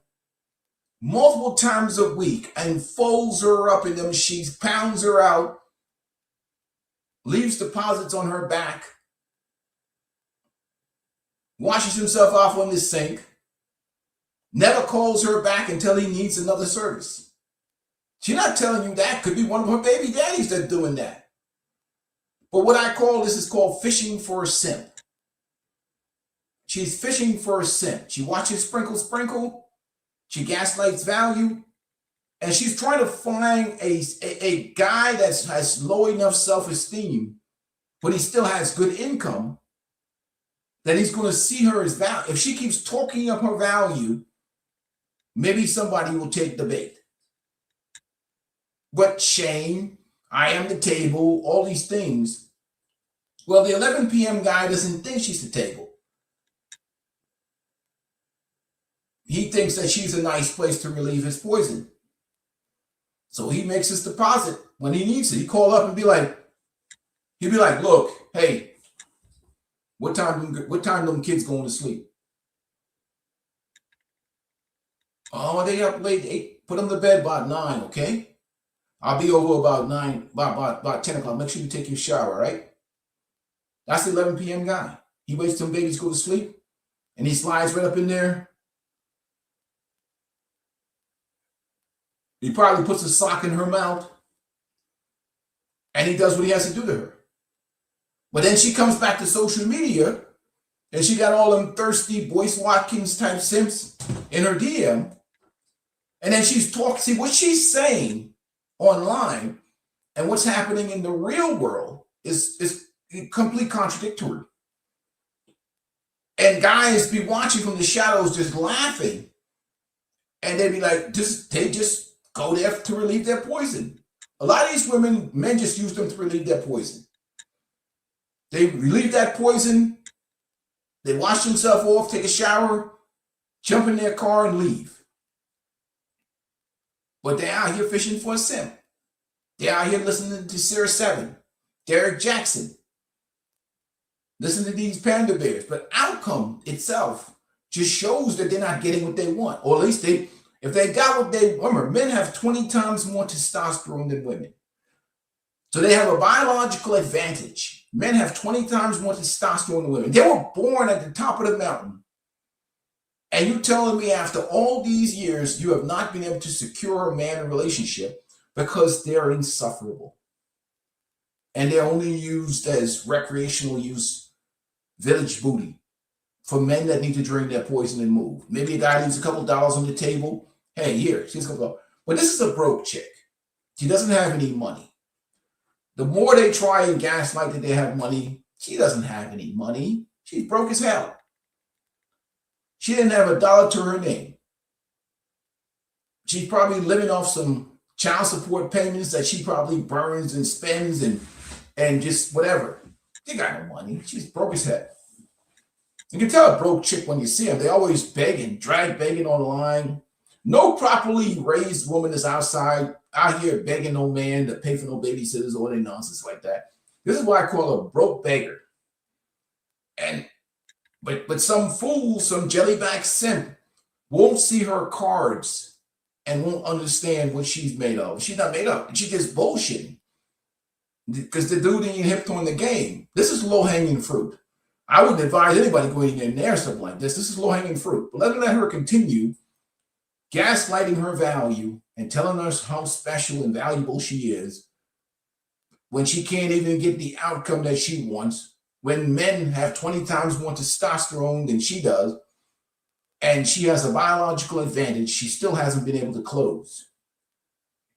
She hasn't been able to close. And in an environment that's infested with simps, she still hasn't been able to close. For the dating show, you said you're looking to add a girl to your relationship. I like men and women. I've been with my husband for 4 years. 4 years is still so soon. She's still be in the honeymoon phase. I've already been interested in women before the relationship, and I brought up a poly relationship to my husband. Keep getting worse. I am the table, so no man can ask me what I bring to the table. Right, what brings you up? I have over 10 streams of income, 8 businesses. Okay, both. Thank you. I also have 2 baby fathers. My first child I had at 16, didn't know any better. My second one, we was together for 7 years and everything perfect, like all the way up until year 3 or 4. Once year 4 comes in, abuse, alcoholism, abuse in front of the kids happen. I made a video because I had so many people. We're listening to this already. Oh my goodness. I'm not going to kill you guys' ears with that shit. Hell no. So nobody's really taking on these loads. And no, this is, again, what are they saying? Because again, what is women's definition of a real man in 2026? And Again, it's a money grab out here. It's a money grab. Simp fishing, money grab. That's all that's going on out here today. For the majority of cases, maybe different for the young people, but everything conversation is about money. Maybe CGA has a point with the monetized dating and relationship market, but it's all the conversation is centered around money. How much money I can get, what men need to be, high value men. And we're talking about ran through women talking about high value men, or even worse, the religious grifting, gaslighting women, born again Christian, rebranding, religious rebranding, searching for a sucker simp. The new celibacy movement. I've been celibate for 2 years after I've had 3 kids, 2 husbands, and have dated for the last 15 years. It's like trying to get men to pay MSRP. And the shaming real man. So what is a real woman? If you ask them that question, they all of a sudden, oh, you don't know what's better. You know, then they call you a misogynist or something. But this is the type of environment that we live in. That's why we just walk away. We don't even waste our time. But this is how they define men. You want nobody with any sense. But, again, those women's purpose at this point now is relieving the poison. Those are the dudes come for them at 11 o'clock at night. I mean, like if you now 11 o'clock in the middle of the day, I mean, what else is she going to be useful for? They still having sex,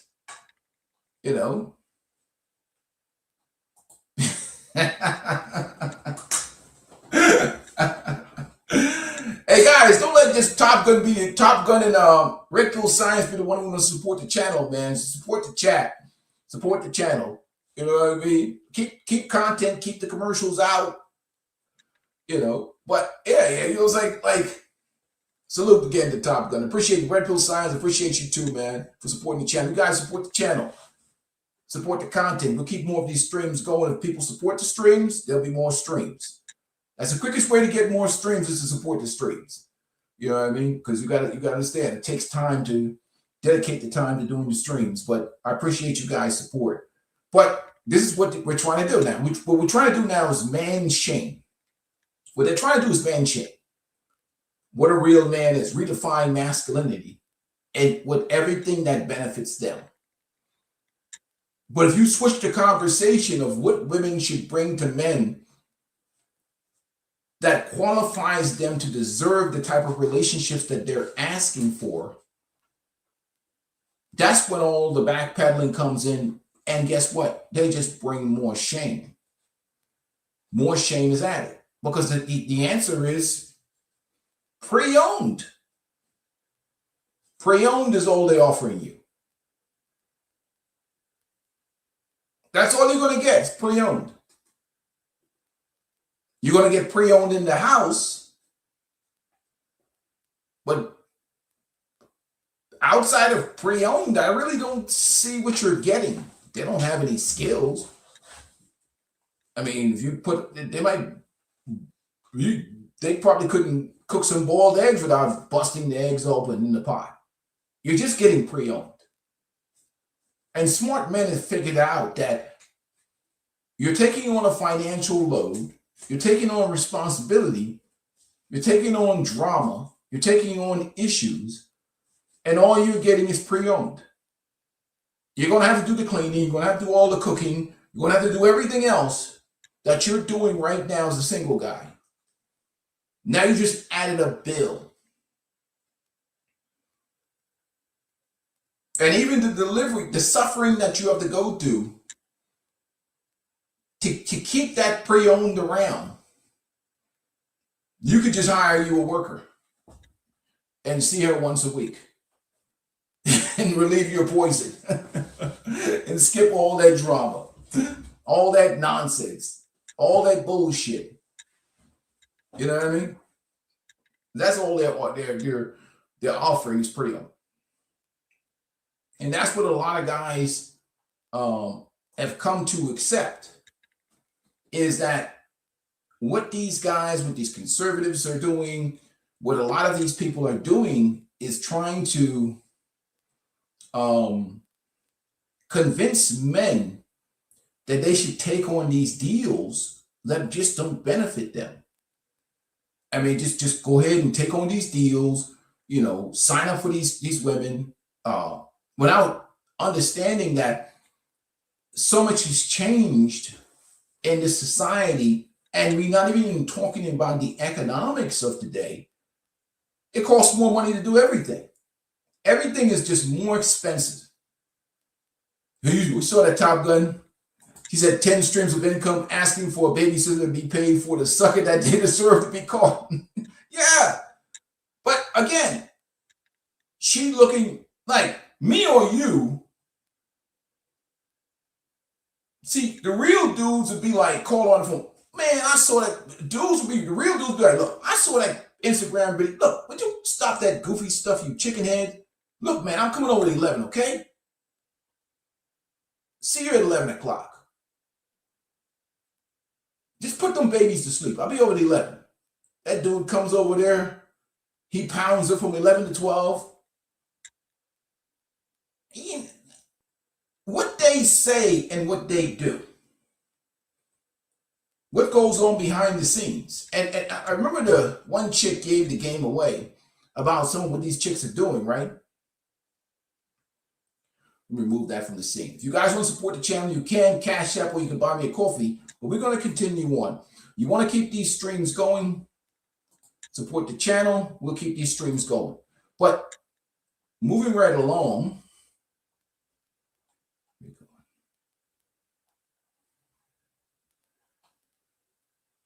well, there's one chick that really exploited, put the game out there.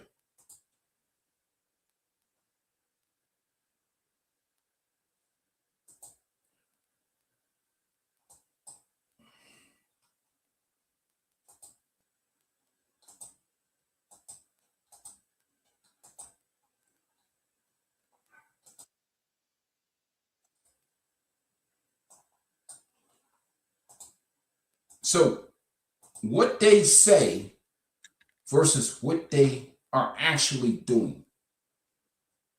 Okay?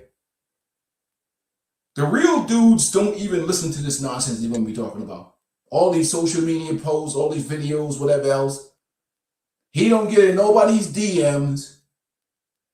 He don't do none of that shit. He deals with them in the real world because he knows their self-esteem is in the toilets.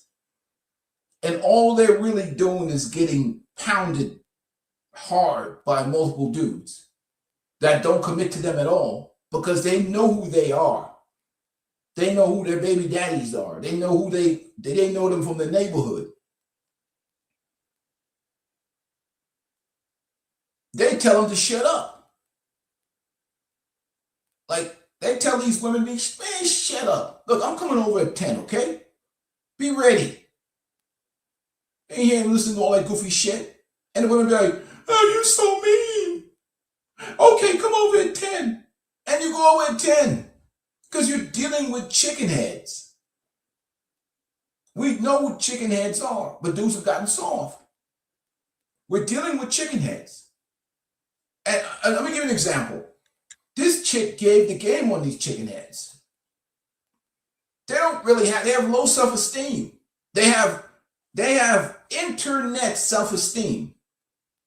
But in the real world, man, them chicks is, with the ones that ain't on medication, they got some self-esteem in the toilet. She gave the game about these women. I want you to listen to this game. She gave the game about what goes on with these women in the real world. Especially the ones that be listening to Sheer 7 and the rest of them. I mean, they be out here gaslighting value on the internet. Women are doing everything in real life that they claim they're not doing online. Women are fucking, they're sucking, they're cooking, they're cleaning, They're tricking, they're selling themselves, they're giving themselves away for coffee, for attention. Take women and put them in male-dominated environments, and you're going to see the true nature of women. And because men will give anybody attention, right? No matter what they think about you. I spoke about this before. Y'all don't really know how men talk about women. You'll have nicknames. You'll be the ugliest fucking woman on the planet, but you'll never know because men are just going to entertain you because you're a woman and you have a pussy. So I spoke about this the other day. The average man, his standards is what he can get access to. Most men are average and below, and they don't have the luxury of pick, choose, and refuse. So their type is whoever will give them access. This is why I say certain women shouldn't be in certain environments. Like a woman will think that because a man talks to both of us, that we're peers, right? Somebody said to me yesterday that this woman had the confidence that a pretty woman should have. Like, these are the things that men talk about, say about you, but you would be none the wiser. And because they give women a little attention, women think that they're like, you can take the most funny faced woman, the most.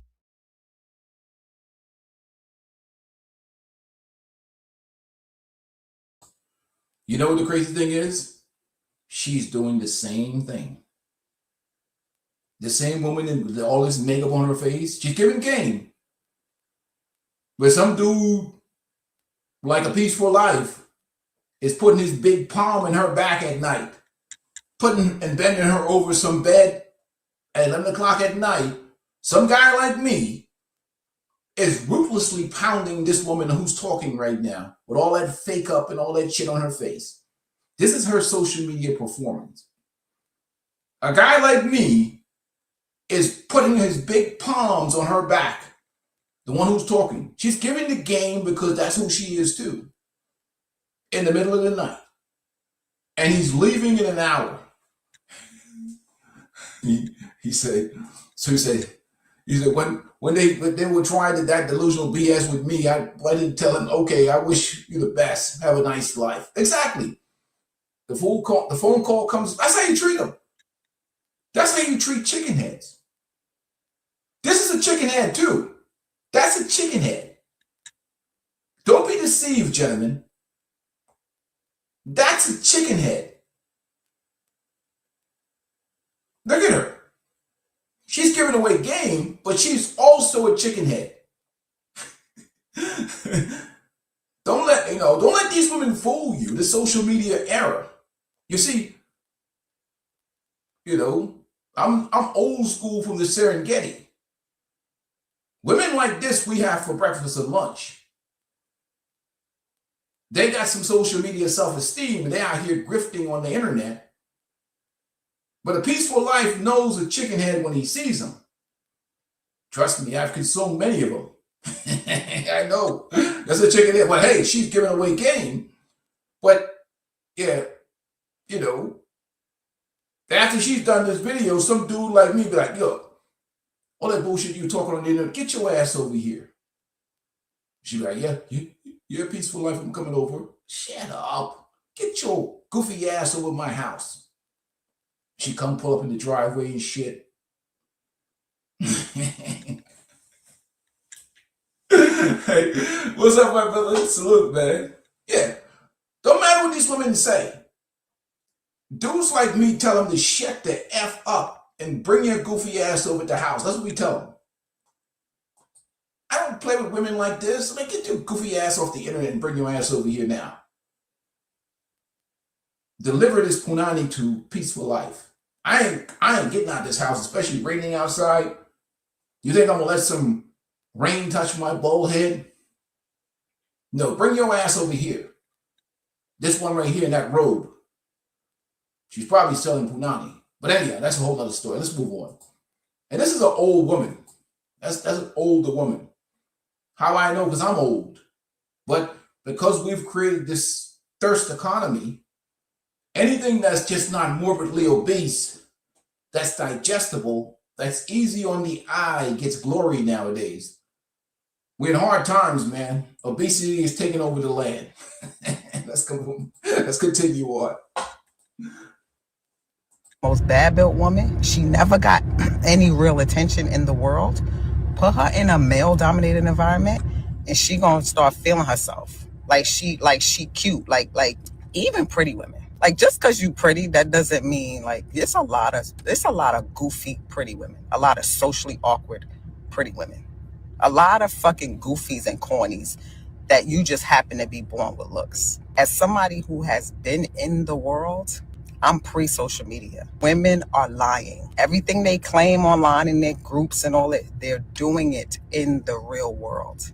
And men know this. Women cannot control themselves just like men. It's just that sex for us is easier to get. So when we don't look so desperate as men would. Women have to have things like abstinence and celibacy to teach them and give them rules on how to not give their pussy away, because that's how free women are with themselves. And this is why women will look at me and believe that I'm any man that I'm around or could sleep with me or could be with me. And that they develop like an envy and a jealousy, right? I'm around someone and every time I'm around this person, random women will come and ask him about his wife because they're trying to remind him that he's married and let me know that they know his wife when his wife is my friend. Like I've been friends with them for years, but these people don't know that, right? But women know how they are with their mid looks, with their below average looks. So if they look like me, they know they would be, their women's pussies are hot. This is why they need things like abstinence and celibacy to teach them how to not give their pussies away. Why do you need that? They need it. Abstinence. And we know what this is all about. You say, been in the world, aka chickenhead. She is a chickenhead. She's definitely a chickenhead. Your chickenhead radar is on point, Red Pill Science. Are you a retired pounder of chickenheads? You a Top Gun? Are you a retired pounder? You speak the language of pounderdom, the pounder kingdom. Maybe you're not retired. You're still actively pounding chicken ears. I recognize pounders from a mile away. When you go back to the 90s and shit, I know these dudes from the 90s, the language of the 90s. You recognize, is a game recognized game? I know fellow pounders, you know what I mean? Salute. But she's a chicken head too. He's a chicken head. We're dealing with chickens. Sarah 7 is a chicken head. Sprinkle is a chicken head. All these women online talking, the majority of them are chicken head. If men truly understand what goes on in these sororities in college, HBCUs, the regular big universities, the Michigan State, the Ohio States, the regular run-of-the-mill universities, they have so many initiation things that women go through. I mean, body count and getting ran through is celebrated now. Getting ran through is celebrated, in 2026. There's no pride and dignity of being ran through. They celebrate women. Women celebrate getting ran through. They wear it like a badge of honor. Oh yeah, remember Luke and them from back in the day? 2 Live Crew and Luke? He said, I grew up in South Florida on JT Money and Poison Clan. South Florida anthem was I hate pros. Yeah, exactly. Pros hate me. Exactly. Luke, 2 Live Crew, Greek Fest. What's the other one now? Freaknik and Greek Fest and all these concerts and the 80s and 90s, the 90s was wild. Before all this social media, the Serengeti was out here.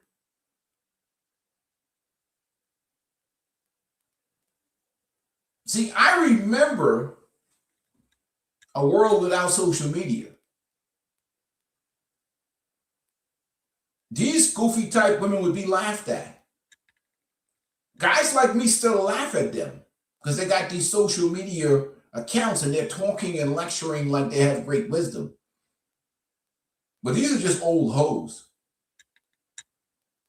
You know, it's just that people don't have the confidence in self. We spend so many years making men soft that men don't know how to do. So any man with masculinity right now has so many different options to do certain things with women because they can't see this chicken head energy or chicken head activity that's going on with these women, especially now they're so fragile because their self-esteem is built of this, of a profile or social media.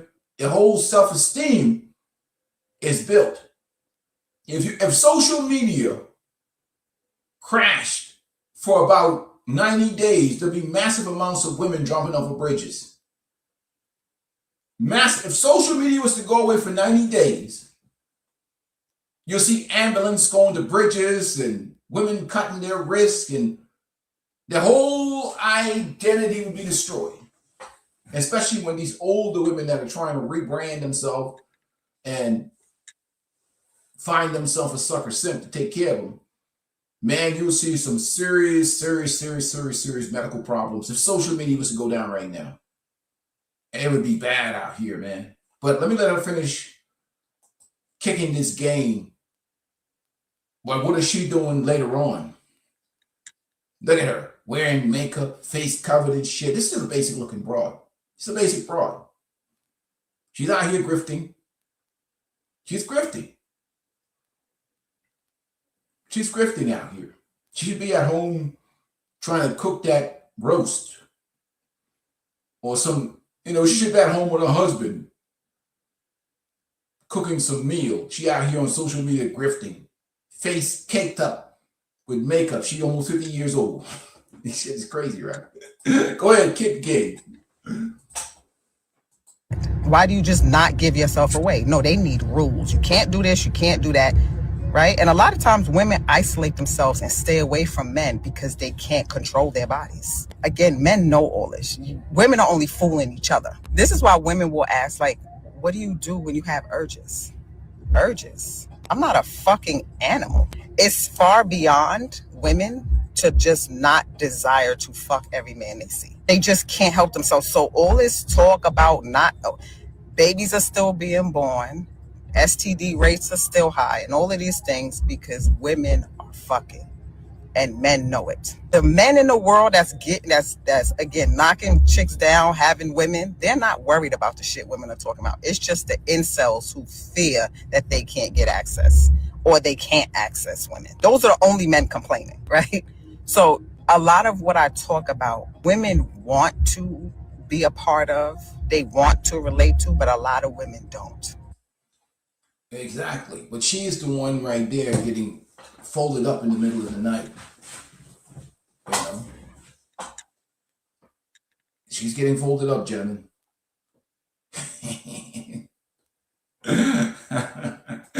But you see, like, we know why she's single. We know why she's single. Or why she's not in like a marriage or whatever. This is what I call the woman that thinks she's just too hot. This is what I call an old gold digger. That's also insufferable.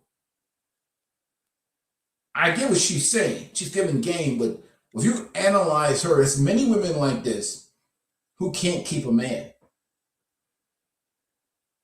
But she happens to work out. She takes care of her body, looks like. She is an average looking woman that probably has a great body, that cakes on a bunch of makeup. She's just a gold digger, that's all. She's just chasing money.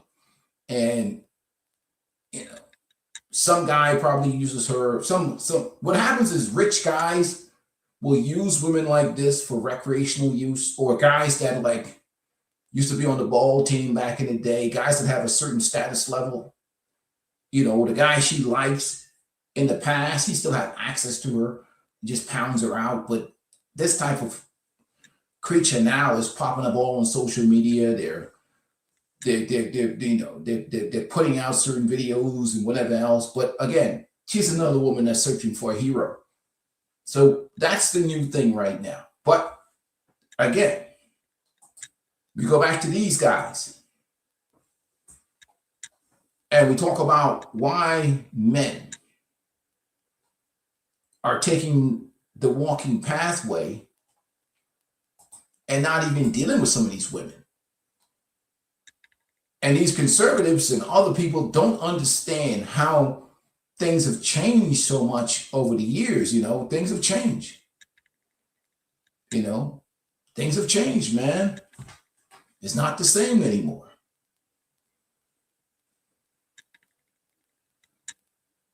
One second, I gotta check the score here. What the hell? Damn.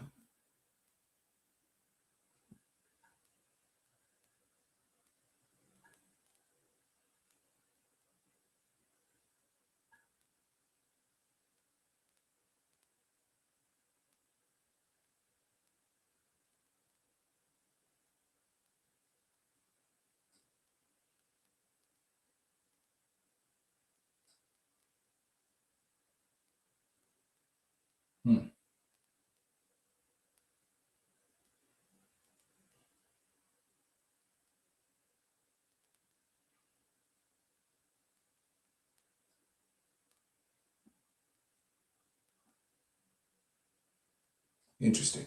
Anyhow,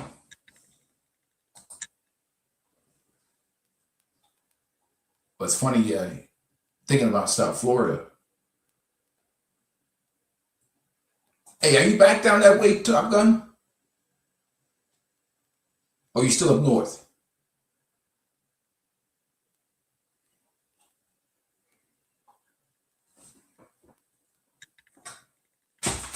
Because I was down in South Florida for, let's see, a couple of weeks. A couple of weeks ago, I was down in South Florida. You still north? Yeah. Yeah, I like South Florida in the wintertime, though. But, you got to consider.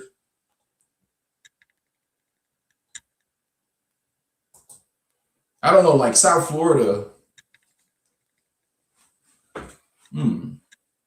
It gets expensive down there. That's why, like, guys that have to decide between like South Florida or overseas, man, because you can live pretty cheaply in places like Thailand and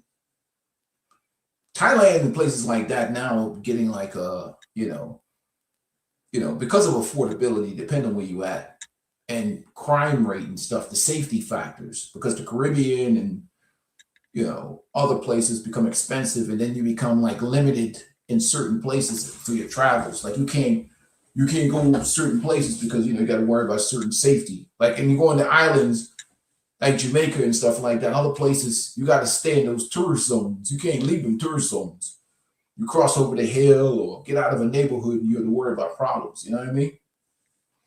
It becomes a different type of challenge, man. He said, working a work permit to try and get a,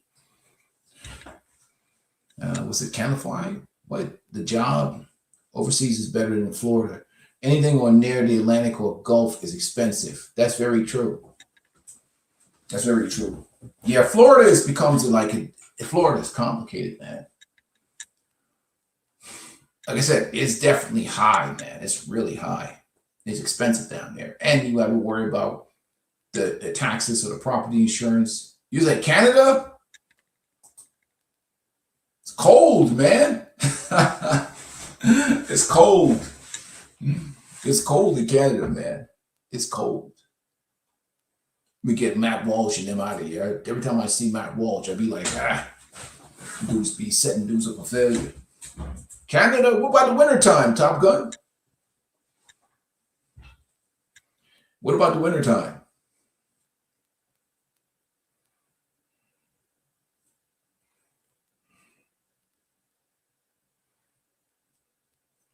Canada's cold, man. But then, like, yeah, it's just a tough decisions, man. When you're dealing with places you want to travel to, places you want to live, like Canada, and like the springtime and fall and maybe summer is good, man. It's nice weather. The environment's good, but like you said, in Florida, you have to have 3 different homeowners insurance if you're in a hurricane zone. That's true. Gets expensive, man. And then you can't, like, you don't want to go in certain areas. The prime areas that you want to be in is where everybody wants to be in, and the real estate is just high. But you go inland to certain places, it's like, yo, what's going on here? You know, you got crystal meth heads and junkies all over the place. You know what I mean? You got junkies and meth heads all over the place. You go to certain areas, like, yo, hold on here. This is like Kensington in Philly or something. And you're like, nah, hell with that. So that's the difficult part. The higher property insurance or whatever. It's almost like you got to have the best of both worlds. You know what I mean? Like, I see some dudes, if they have certain online businesses, they can stay a certain part of the year overseas. And then kind of like, you know, you said a high level of ignorance down there and nice places are overpriced. You're right. I've noticed it too, man. And I think that's the hard dilemma, you know. And then when you're dealing with places like Thailand and other places like that, Southeast Asia, you got to cross all the way to the other side of the planet, man. So now you're like 21-hour flight away from home and shit. You'd be like, oh, man. It's like traveling becomes like a full-time job when you have to cross over, you know. It's like, you know. But the problem becomes is when you go overseas, you get spoiled. You get spoiled when you go overseas. Then you come back here, and as soon as you land at the airport, you be like, man, the energy level just goes down. What do they call that stuff? Like, I forgot the term they call it. Like when you've been exposed to certain thing in culture, then you go somewhere else, and you're like, damn, this vibe of the energy is here. You get used to that vibe of that energy. Then you come back here. Because like a lot of cultures overseas, the family is very, very important and very critical. So you see a whole bunch of families sitting together. Sometimes they're sharing the same food. Sometimes they're eating out. Motorbikes is going all over the place. And there's all kinds of activity and interaction. Here, people are more isolated. You know, we see our neighbors in passing by. Hey, what's up, man? I'm out. You know, and then just like quick, what's up? And you keep it moving. But when you see like places where there's always some stimulation of any activity, you kind of get used to the culture, you get used to the environment, and you come back here and it's like you get a reverse culture shock. That's what they call it, reverse culture shock. For those people that travel a lot, they get a reverse culture shock.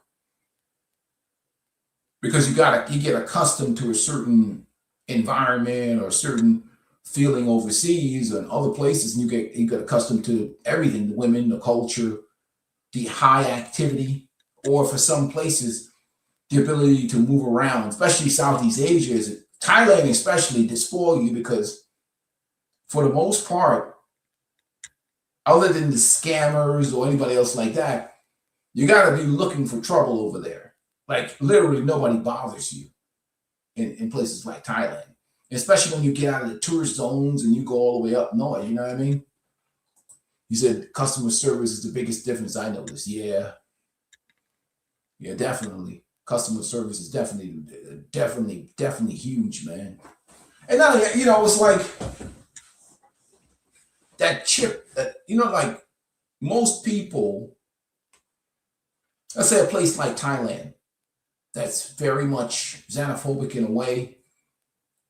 They're worried about their life. They have a sabai mentality where the most important thing, other than the educated Thais and those that have certain businesses and whatever, they're focused on their society. And nobody is really, you know, well, here you got the political tribalism. You got people, you can't even say the wrong thing around them. They go off on you and shit.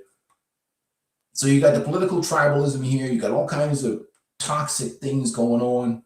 And we got a whole environment of delusion, which is now spreading everywhere globally because of the social media. Social media is created an environment of delusion. The only difference is that those people in those societies can't really, the women especially, can't execute the delusion because they're not government power. They depend a lot upon the family as a mechanism of support. So when you don't have the corporations or the government really pushing feminism in those societies, feminism becomes wishful thinking and rhetoric as opposed to an actual movement that empowers anybody, because we don't have the government backing in those environments. So even though you have the feminists running off at the mouth on social media, without government support, without corporate sponsorship, without an army of simps, feminism is just a fantasy, a dream. It is nothing real without government support and without sim support. So, it's really these things. A lot of things depend on sim support. Even now we see in the culture, we see an army of jellybacks and certain men that weren't really raised around masculinity, because they don't even know. Like me or you, Top Gun or Red Pill Science, or anybody else, when we see social media posts and we're like, man, that's a chicken head. Because back in the day, that's what we called them. There was a separation between good, respectable women and chicken heads. But now with social media and all these positivity movements, you get women that are 300-400 pounds talking nonsense on the internet, or the undesirables, or the burnt outs. They're getting propped up. They're out here making demands. Baby mama's making demands out here. Like women that would utterly be laughed out of the building are now out here talking nonsense on the internet, telling men what they deserve. You see the women that are telling men what they deserve, what they should be like, because there's no qualifiers. That you don't know, that's a bird. That's just a bird running off at the mouth. But they're so delusional. Not in real life, because in real life, the real dude just clown them. In real life, some dude like, man, you goofy, be quiet. But on social media, you got all these simps everywhere in the DMs and bigging them up, liking every post. If you look at the regular, and this is what, again, the Scott Galloways and the Matt Walsh, if you look at a woman's social media profile, and every picture that she posts, there's multiple men liking that profile. And imagine what that does to a person's visions of grandeur, the delusion, the sense of self-importance. That person starts to believe, they start to believe that there's something that they're not. If somebody gave you praises all day long, you put up a picture of you just smiling, and you get 20 likes. You go, boy. People send you a DM. Women in your DMs. What if you had that type of reality? That's what women get. But this is just created a portal of delusion. And then now, oh, wow. If everybody is giving me these likes and praises and everything, I must be the shit. And they believe it. But they mistake some dude that's horny and just thirsty with an actual opportunity for a relationship.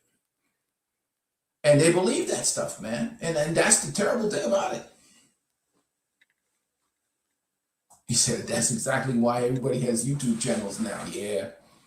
Yes, a lot of people have a YouTube channel, man. A lot of people have social media accounts. Man, I've seen the filters. Remember, we were talking about China banned the filters, right? Remember China banned the filters? Because they were like grifting on the internet. I mean, the women were like destroying these simps. Because the women were, China has this colorism thing with white ghosts looking women as beauty standard in China. So they're using these filters, and the lady used like, you know what I mean? And it's like, it's crazy, right? Remember we did the last thing, right?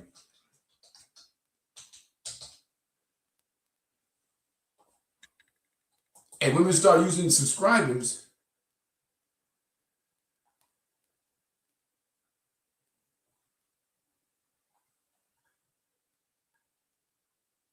Create these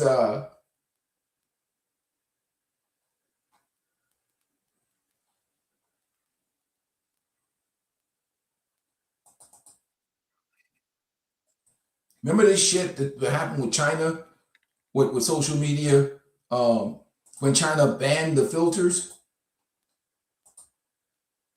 This is how crazy it's gotten, even overseas. Remember this shit?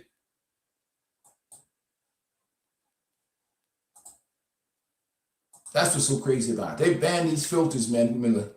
A beauty streamer was live online when suddenly her beauty filter vanished, turning her into a middle-aged woman. Thousands of fans in the chat went crazy.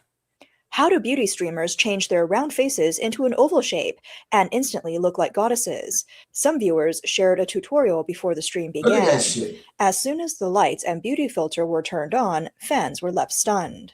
准备开播啦！ Getting ready to start the stream. Step 1, turn on our main light and our face light. Next, we adjust the face shape to ensure our makeup stays in place. We'll fix our face shape and turn our round face into an oval one. Now, turn on the second light, the pink chin light. The next step is to give the stream a more high-end feel, so we turn on the light above our heads. 颜值主播开播前的准备。 Here's the prep for beauty streamers. First, to enhance and create the perfect face for the camera. Step 2, add a stylish makeup look. Step 3, turn on the pink chin light. Step 4, turn on the top light. And now we're ready to go live, looking gorgeous. A viewer comment. Man, that's crazy, right? So that's when the so China has banned that. They banned the beauty filters. They banned OnlyFans. They changed the marriage laws. Like they just went straight gangster, China. They like, hell no, we're not going down the rabbit hole with America. We gotta have to clean this shit up, especially with population decline. It's a communist country, so they can stop this bullshit that's going on. But I mean, women were doing it. They got old ladies, senior citizens online with beautiful. I think you see it right now, even on social media with Facebook, Instagram. Some women are just raw. They don't even care. They just come on social media with bonnets on and everything. It doesn't matter. These simps don't care. Some of the women probably haven't taken a bath in 2-3 days. They come on social media. These thirsties being, and that's why we had such an epidemic of post-nut clarity. Because a lot of these women are just losers. Some of them don't even take baths every day. And they be on social media. And simps be all in that DM and, yeah, you look so sexy, so hot. That woman hasn't taken a bath in 48 hours. Because some chicks are disgusting. You can remember when college and the dorms and stuff like that, some of these women, you go in their dorm room, they're filthy. Clothes all over the ground. Their parents never held them accountable to keeping their room clean, or they have no domestic skills. Guys think that women are all clean. They don't know women well. It'd be like you don't know them and you don't know what you don't know until you know. And what happens now is you become, with social media, you become the person that you want to be. You become the person you want to be with social media. But reality can be so far from the truth. We see it over here on social media with so many grifters now. We see it with, again, who are these people when the cameras go off, when social media goes off? Who are these people and what are they about? And that, like, again, But this was creating problems because now when they put these filters on and these beauty filters and all that, they start believing that's who they are. You know, they start believing that's who they are. And that's the crazy part about it. I mean, that's crazy. You think about it.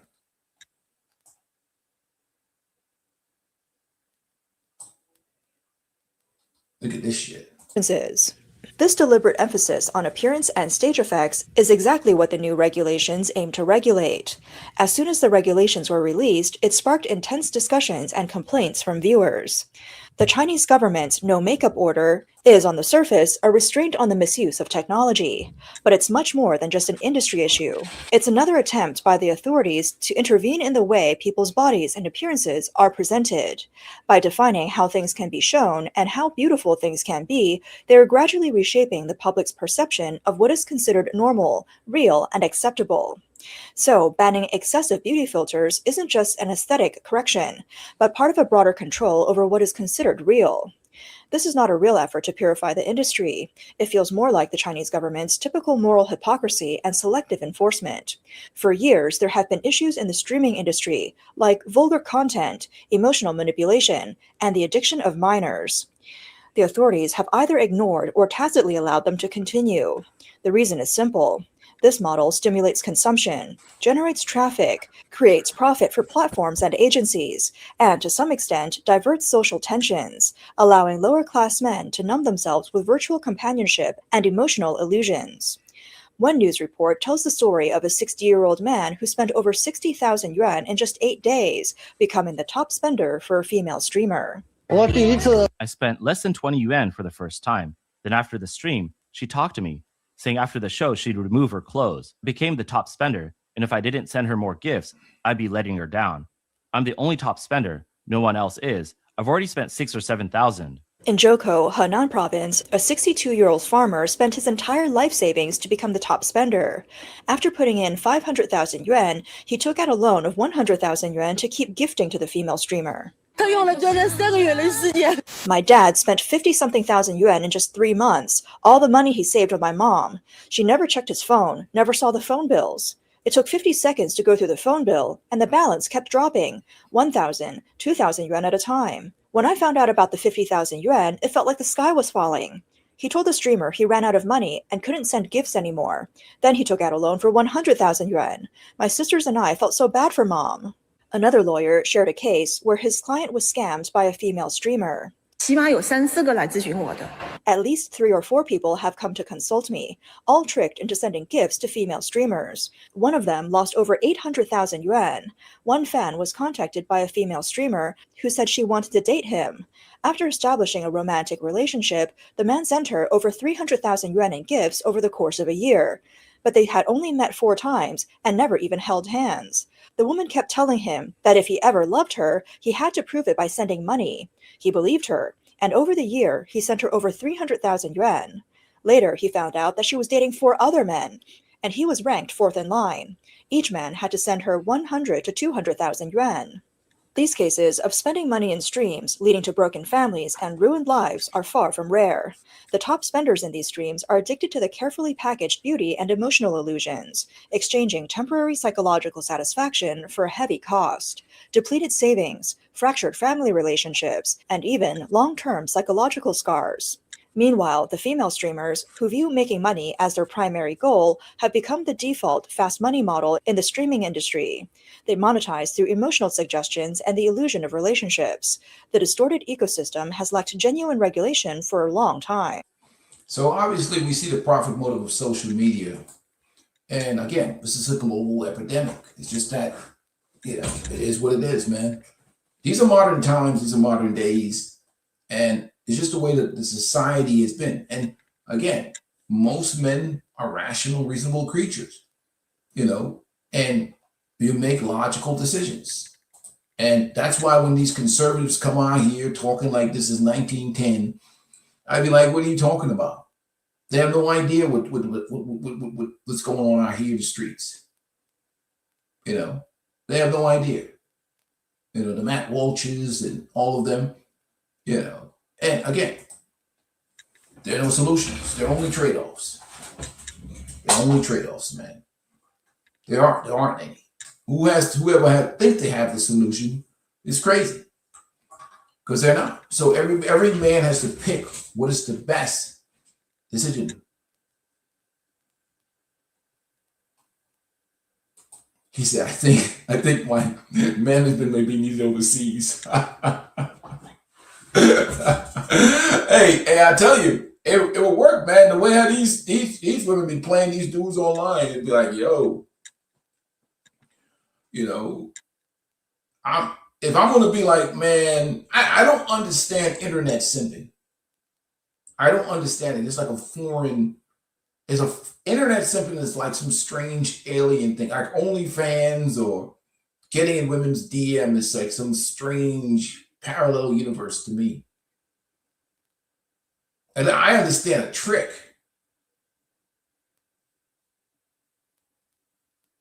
You know, I understand that. He said, also, she doesn't have not the option. She's flexing, or she wouldn't need to be on a matchmaking show to get a man. That's true. What a lot of these women have is a lot of options for sausage. And a lot of them are alpha widows.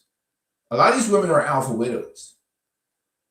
I mean, because they take so much sausage in college, they won't accept anything less than the football team, the basketball player, or whatever, or somebody, or the dude in the neighborhood who's just a top dog. They're alpha widows, man. You're dealing with a lot of alpha widows now. And they have a standard in their mind. Anything else less than what they think they're supposed to get, they're not going to settle with it. So, you know, that's what, even with now, because of this, their options is global in terms of attention. They can get attention. And they can't determine between attention for sex and real attention for relationships. Really, it's just attention for sausage. They just don't know that. Or the guy that's on the other end is so undesirable that what is the value of his attention anyhow? You know, and that's the problem fundamentally for them. But anyhow, I've been in the stream for a long time. Appreciate Red Pill Science. Appreciate Top Gun. Hey, appreciate Red Pill Science. Hey, thanks for the support. You hit me twice. Top Gun hit me once. Appreciate your support too, Top Gun. Brothers are always supporting the channel. And with that being said, peace and blessings to you guys all. I'm out of here. Enjoy the rest of your Sunday, gentlemen.